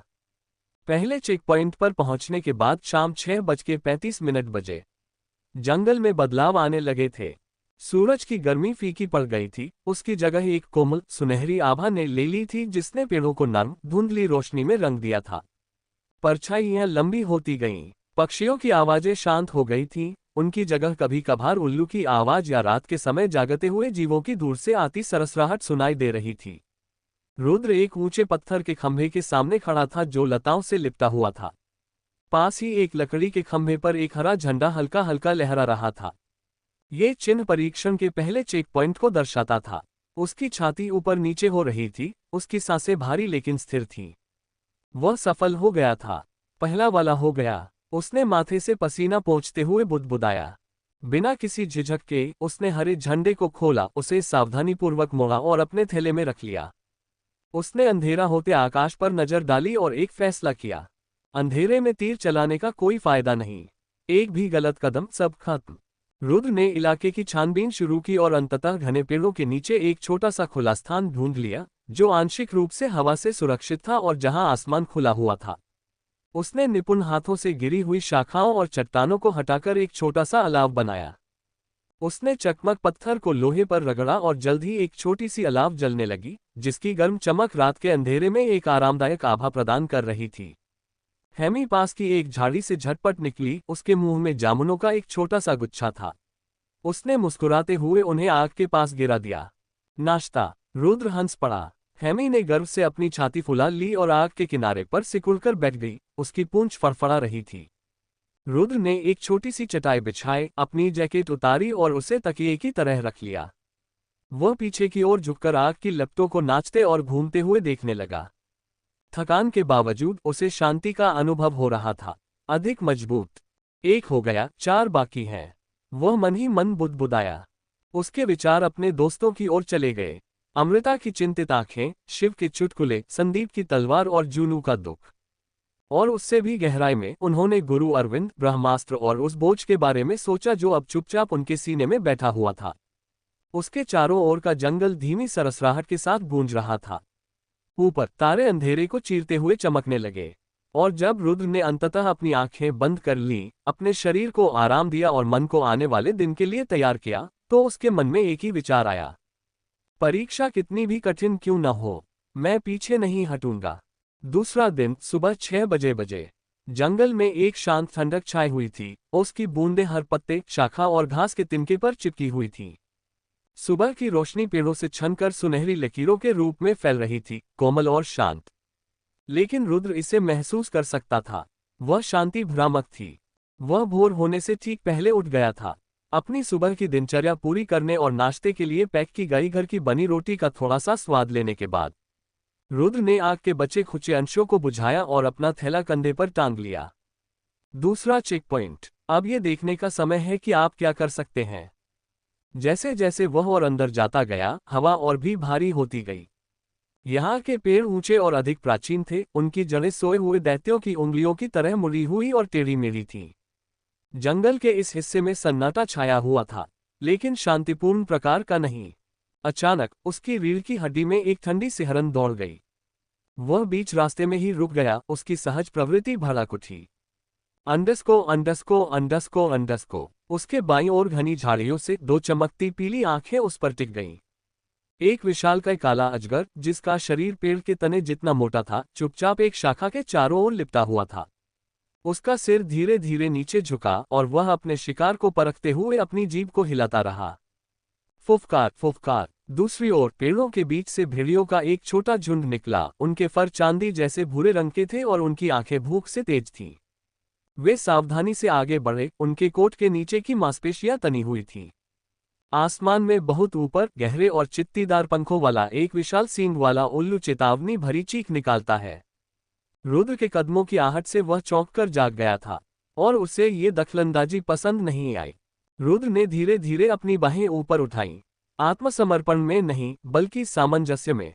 उसने गहरी सांस ली। उसने अपनी शर्त अपने स्वाभाविक गुण पर लगाई। मैं यहाँ किसी को नुकसान पहुँचाने नहीं आया हूँ, उसने धीमी आवाज में कहा। उसे किसी प्रतिक्रिया की उम्मीद नहीं थी, लेकिन ये जानते हुए कि वे उसकी आवाज के पीछे के इरादे को समझ सकते थे। अजगर ने धीमी सी फुफकार निकाली, लेकिन हमला नहीं किया। फुफकार। भेड़ियों में से एक गुर्राया, उसके कान पीछे की ओर मुड़े हुए थे। रुद्र की जैकेट के कॉलर के अंदर छिपी हुई हेमी ने अपना छोटा सा सिर बाहर निकाला और घबराहट भरी चीख के साथ फुसफुसाते हुए बोली, ओह, बड़ा सांप, उससे भी बड़े भेड़िए, और एक गुस्सैल उल्लू। अब जाने का समय हो गया है। रुद्र ने हल्की सी मुस्कान बिखेरी। नहीं, बात करने का समय है। उसने एक पल के लिए अपनी आंखें बंद कर ली, खुद को शांत किया, शब्दों से नहीं बल्कि अपनी उपस्थिति से दूसरों तक पहुंचने की कोशिश की। एक संबंध, ठीक उसी तरह जैसे वह मंदिर के हाथी से या गुरुकुल में कुत्तों से बात करता था। धीरे धीरे तनाव का रुख बदलने लगा। अजगर ने नीचे उतरना बंद कर दिया। उसकी जीभ एक बार फड़फड़ाई, फिर दोबारा, और वह आलस से वापस कुंडली मारकर बैठ गई मानो आश्वस्त हो गई हो। उल्लू ने एक बार पंख फड़फड़ाए और एक ऐसी आवाज निकाली जो लगभग अनिच्छुक सम्मान जैसी लग रही थी, फिर वह उड़ गया। लेकिन भेड़िए अभी भी वहीं मौजूद थे। एक व्यक्ति आगे बढ़ा और करीब आ गया। रुद्र ने अपनी आंखें थोड़ी सिकुड़ी और थोड़ा झुक गया, जिससे वह उसके फैले हुए हाथ को सूंघ सके। भेड़िया थोड़ी देर रुका, फिर उसने धीमी सी फुफकार मारी। वे मुड़े और पेड़ों की ओर धीरे धीरे चलने लगे। वह करीब था। हेमी ने उत्साह से कांपते हुए फुसफुसाया, क्या हम अगली पशु स्वागत समिति से बच सकते हैं? रुद्र ने अपना बैग ठीक करते हुए हल्के से हंसा। तभी जब तुम जामुन जैसी गंध देना बंद कर दोगे। खतरा टल जाने के बाद रुद्र आगे बढ़ता रहा, ये जानते हुए कि यह दूसरी चौकी की सिर्फ शुरुआत थी। रुद्र घनी झाड़ियों के बीच से सावधानीपूर्वक कदम बढ़ाते हुए हर कदम सोच समझकर उठा रहा था। उसकी आंखें पेड़ों, झाड़ियों और आकाश में होने वाली हर हलचल पर नजर रख रही थीं। हालांकि वह ऐसे इलाके के बेहद अंदरूनी हिस्से में था जहां अधिकांश लोग जाने की हिम्मत नहीं करते थे, फिर भी वहां कुछ अजीब था। लगभग शांत जंगल ने उसके प्रति कैसी प्रतिक्रिया दी इसके बारे में। उसने देखा कि घनी जड़ों के नीचे विषैले सांप कुंडली मारकर बैठे थे, जिनकी छोटी छोटी आंखें उसकी हरकतों पर नजर रख रही थीं। चमकीले रंगों वाले डार्ट मेढक पास ही टर्रा रहे थे, उनकी जहरीली त्वचा चमक रही थी। यहां तक कि पेड़ भी डंक मारने वाले ततैयों के झुंडों से भिनभिना रहे थे, और कभी कभार दिखने वाले जंगली बिच्छू जीवित छाया की तरह छाल से चिपके रहते थे। फिर भी उनमें से किसी ने हमला नहीं किया। उन्होंने उसकी उपस्थिति को देखा, समझा और स्वीकार किया, लेकिन उन्होंने हमला नहीं किया। वे सभी सतर्क हैं, लेकिन वे शत्रुतापूर्ण नहीं हैं। रुद्र ने आग वाली चींटियों के घोंसले के चारों ओर धीरे धीरे कदम रखते हुए सोचा, उन्हें कुछ महसूस हो रहा है, या शायद उन्हें मेरा एहसास हो रहा है। वह मूर्ख नहीं था। पहले हमला करना एक लापरवाह मूर्ख का काम होता। वह प्रकृति पर प्रभुत्व स्थापित करने के लिए यहाँ नहीं आया था। वह इसका हिस्सा था, और वह समझ किसी भी हथियार या कौशल से कहीं अधिक उसकी ढाल थी। यहाँ तक कि हेमी भी, जो अपने कॉलस से एक प्यारे लाल स्काउट की तरह झांक रहा था, अब शांत लग रहा था। हे, सब तुम्हें ऐसे घूर रहे हैं जैसे तुम चलती फिरती फलों की टोकरी हो। वह चंचल भाव से बातें कर रही थी, लेकिन कोई दिलचस्पी नहीं दिखा रहा। क्या तुम्हारे पास कोई जादुई मंत्र है? शायद ये सिर्फ आपसी सम्मान की बात है। रुद्र ने हल्की सी मुस्कान के साथ जवाब दिया और लटकती हुई बेल को एक तरफ हटा दिया। और फिर बिना किसी चेतावनी के पेड़ फट गए। एक खुले मैदान में काई से ढका एक विशाल पत्थर का स्तंभ खड़ा था। उस पर हरे रंग का एक झंडा लिपटा हुआ था, जो दूसरे चेकपॉइंट का प्रतीक था। रुद्र ने एक पल के लिए अविश्वास से पलकें झपकाईं, फिर संतुष्टि से राहत की सांस ली। बस इतना ही। अभी से दूसरे चरण की शुरुआत किए हुए उसे 5 घंटे से भी कम समय हुआ था। उसने घने पेड़ों की ओर पीछे मुड़कर देखा, छाया में छिपी चौकस निगाहों की ओर। खतरा वाकई वास्तविक था, इसमें कोई संदेह नहीं था, लेकिन इसने कभी संघर्ष की सीमा पार नहीं की। जानवर, मानो मूक पहरेदार हों, बस उसकी उपस्थिति का परीक्षण कर रहे थे, और उन्होंने उसे कोई खतरा नहीं समझा। वह झंडे तक पहुंचा, उसे खोला और सुरक्षित रूप से अपने बैग में रख लिया। पेड़ों के बीच से हवा की एक हल्की सी सरसराहट गुजरी, मानो किसी स्वीकृति का संकेत हो।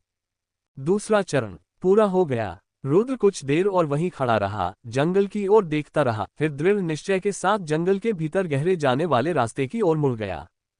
अब तीसरी चौकी का इंतजार था। हेमी उसके कंधे पर उछल रहा था। ठीक है श्रीमान वन विशेषज्ञ, अगर अगला भी कुछ ऐसा ही हुआ तो मेरा सुझाव है कि हम कुछ पीनट बटर ले आएं और इसे पिकनिक बना लें। रुद्र हंस पड़ा और आगे बढ़ते हुए अपनी गर्दन चटका ली। हंसी, चलो इसे अपशकुन न बना दें हेमी। कुछ देर चलने के बाद रुद्र और हेमी एक चौड़े खुले मैदान में पहुंचे। ऊपर पेड़ों की घनी पत्तियों के बीच से सूरज की रोशनी छनकर नीचे आ रही थी। बीच में एक पत्थर का युद्ध मंच खड़ा था, जो उम्र के साथ थोड़ा फटा हुआ था और उसके आधार के चारों ओर काई उग रही थी। इसका निर्माण केवल एक ही उद्देश्य के लिए किया गया था, युद्ध। किनारों पर 5 आदमी बैठे थे, सभी हथियारों और कवच से लैस थे। तलवारें, कुल्हाड़ियां, कटारें, भाले। प्रकाश में प्रत्येक हथियार चमक रहा था। रुद्र के प्रकट होते ही उनकी ठंडी और हिसाब किताब लगाने वाली निगाहें उस पर टिक गईं। तो ये तीसरा चेक पॉइंट है। रुद्र ने कुछ बुदबुदाते हुए ताजे तोड़े हुए कुछ फल हेमी की ओर उछाले, जो खुशी से चहकने लगा और उन्हें कुतरने लगा। दोनों पुरुषों ने बिना कुछ बोले अपना दोपहर का भोजन समाप्त किया। कोई धमकी नहीं, कोई नाटकबाजी नहीं, बस शांत, एकाग्रचित्त मौन। वे पेशेवर थे, प्रशिक्षित योद्धा। उन्हें पता था कि रुद्र आएगा और अब समय आ गया था। उनमें से सबसे दुबला पतला व्यक्ति आगे बढ़ा। जब उसने अपने कंधे हिलाए और अपनी गर्दन चटकाई तो उसके हाथों में 2 खंजर चमक उठे। बाकी लोग पीछे हट गए और एक अर्धवृत्त बना लिया। पेड़ों के पीछे कहीं एक छोटी सी घंटी बजी, जो शुरुआत का संकेत थी। रुद्र ने धीरे से सांस छोड़ी, हेमी को पास की एक चट्टान पर सुरक्षित रूप से बिठाया और नंगे पैर मंच पर कदम रखा। तो हम चलते हैं। बिना किसी चेतावनी के खंजर लिए हुए हमलावर ने आगे बढ़कर एक्स आकार में वार किया। तेज, सटीक, घातक। रुद्र पीछे की ओर झुक गया। एक ब्लेड से बाल की एक लट कट गई, जबकि दूसरा ब्लेड कुछ इंच से चूक गया। उन्होंने तुरंत जवाब नहीं दिया। वह चले गए। झुक जाओ बच्चों, किनारे हट जाओ। उनकी सहज प्रवृत्ति और युद्ध प्रशिक्षण पानी की तरह प्रवाहित होते थे। वह व्यक्ति सांप के हमले की तरह फुर्ती से चलता था, लेकिन रुद्र लचीला और अप्रत्याशित था। उसने संतुलन बनाए रखा, लय पर नजर रखी और पैटर्न को समझा। फिर खंजर उसकी गर्दन की ओर बढ़ा। एक साफ सुथरा, घातक चाप। पलक झपकते ही रुद्र ने उस आदमी की कलाई को बीच में ही पकड़ लिया, उसे जोर से मोड़ दिया और एक जोरदार लात सीधे उसकी पसलियों पर मारी। धड़ाम। वह आदमी प्लेटफॉर्म से उछलकर जंगल की जमीन पर कराहते हुए जा गिरा। अंडस्को अंडस्को अंडस्को अंडस्को अंडस्को अंडस्को अंडस्को अंडस्को अंडस्को अंडस्को अंडस्को अंडस्को मौन। यहां तक कि हेमी ने भी अपने फल गिरा दिए। उसकी आंखें चौड़ी हो गईं और पूंछ चकड़ी हुई थी। अरे वाह, तुमने देखा? मैंने पलक झपकाए और वो उड़ रहा था। रुद्र ने शांत और एकाग्र होकर फिर से सांस छोड़ी। उसकी निगाहें शेष 4 आदमियों पर पड़ी, जो अब अपने हथियार ताने खड़े थे। उनके चेहरे के भाव बदल गए, अब भी अनुशासित, लेकिन अब सम्मान और सावधानी के भाव के साथ। उसने अपनी उंगलियों के जोड़ों को चटकाया और अपनी गर्दन को खींचा। एक नीचे। जैसे ही पहला प्रतिद्वंद्वी जंगल की जमीन पर बेहोश पड़ा, धूल छट गई। रुद्र ने जश्न नहीं मनाया। उसने अपनी निगाहें अगले प्रतिद्वंद्वी की ओर घुमाई, जो पहले से ही गरज की तरह गूंजती हुई एक कराह के साथ आगे बढ़ रहा था। वह आदमी एक दैत्य था, लगभग 7 फीट लंबा। उसका ऊपरी शरीर पहाड़ की तरह गठीला था। उसके हाथ में एक विशाल गदा थी, जिसका नुकीला सिरा उसे आगे घसीटते समय पत्थर पर छोटी छोटी दरारें छोड़ रहा था। ताकत है ना? रुद्र ने कंधे घुमाते हुए बुदबुदाया। ठीक है। एक गर्जना के साथ योद्धा ने आक्रमण किया। गदा को ऊपर उठाया गया और उसने उसे वहीं पटक दिया जहां रुद्र अभी खड़ा था। पत्थर चकनाचूर हो गया, धूल और कंकड़ उड़ने लगे। रुद्र की तेज गति ने उसे बाल बाल बचा लिया। उस आदमी ने गलत दिशा में वार किया। रुद्र झुक गया। एक और ऊर्ध्वाधर प्रहार। रुद्र बगल की ओर लुढ़क गया। वह मुक्केबाजी का मुकाबला नहीं कर सकता था, प्रत्यक्ष नहीं। मौके की प्रतीक्षा करते हुए रुद्र ने दुश्मन की गति का फायदा उठाया। धड़ाम, धमाका। जैसे ही उस दैत्य ने एक और जोरदार प्रहार के लिए अपना गदा उठाया, रुद्र नीचे की ओर सरकते हुए आया, योद्धा की जांघ में अपना घुटना मारा और उसकी पसलियों पर तेजी से मुक्के मारे, जिससे उसका संतुलन बिगड़ गया। वह दैत्य लड़खड़ा गया। रुद्र उछला और उसने घूमते हुए लात से उसके जबड़े पर वार किया, उसके बाद हथेली से उसकी छाती पर प्रहार किया, जिससे योद्धा लड़खड़ाकर पीछे की ओर गिर गया और मंच से नीचे जा गिरा। 2 आउट। रुद्र की सांसें शांत थीं, लेकिन वह सतर्क था। उसके माथे पर पसीने की बूंदें थीं, लेकिन उसकी आंखें तेज थीं। उसने हेमी की ओर देखा, जो उस समय अपने छोटे छोटे पंजों से जोर जोर से ताली बजा रही थी। यह मेरा जंगल है दोस्त। वह चहक उठी। अगला योद्धा चुपचाप आगे बढ़ा और उसने घातक कुशलता से एक लंबा भाला चलाया।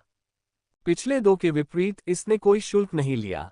वह रुद्र के चारों ओर चक्कर लगाता रहा, दूरी बनाए रखता रहा, तेजी से मुक्के मारता रहा और पीछे हटता रहा।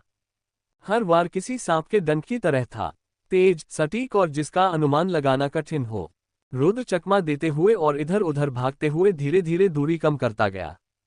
भाला एक बार उसके बगल से छूकर निकल गया, जिससे एक मामूली घाव हो गया। जिस क्षण लड़ाकू ने जोरदार प्रहार करते हुए आगे की ओर छलांग लगाए, रुद्र एक तरफ हट गया, बीच में ही भाले के डंडे को पकड़ लिया, अपनी कमर घुमाए और एक ही झटके में उसे योद्धा की पकड़ से छीन लिया। अब निहत्था हो जाने पर भालाधारी सैनिक पीछे हटने की कोशिश करने लगा, लेकिन रुद्र ने भाले को एक तरफ फेंक दिया, तेजी से आगे बढ़ा और एक के बाद एक 2 जोरदार मुक्के मारे, जिसके बाद उसने कूदकर घुटने से सीने पर वार किया। योद्धा हौंफते हुए जमीन पर गिर पड़ा। 3 आउट। अंतिम चुनौती देने वाला आगे बढ़ा। उनकी उपस्थिति ही घुटन भरी थी। वह अपने साथ एक छोटी तलवार और एक युद्ध कुल्हाड़ी रखता था, दोनों ही निकट से वार करने पर घातक थे। उसका शरीर दुबला पतला लेकिन मांसल था और उसकी मुद्रा नीची और एकदम सही थी। एक सच्चा द्वंद्वयुद्ध करने वाला। चलो इसे यहीं खत्म करते हैं। रुद्र ने अपनी मुद्रा लेते हुए बुदबुदाया। उसने पहले के द्वंद्वयुद्ध से खंजर उठा लिए थे। ये लड़ाई अलग थी। दो तलवारें चलाने वाला योद्धा तेजी से आगे बढ़ा। तलवारें चमक रही थीं, जिससे रुद्र को रक्षात्मक मुद्रा में आना पड़ा। स्टील के त्वचा से टकराने पर चिंगारियां उड़ने लगी और बाल बाल बचते हुए कई दृश्य तेजी से गुजर गए। रुद्र ने अपनी चरम फुर्ती का इस्तेमाल करते हुए झुककर, चकमा देकर और कटार का उपयोग करके हमलों को रोका। वह तेज था, लेकिन उनका प्रतिद्वंदी भी वैसा ही था। कुल्हाड़ी रुद्र के कंधे को छूकर निकल गई। तलवार से उसके बालों का एक टुकड़ा लगभग कट गया था, लेकिन रुद्र ने कभी चलना बंद नहीं किया।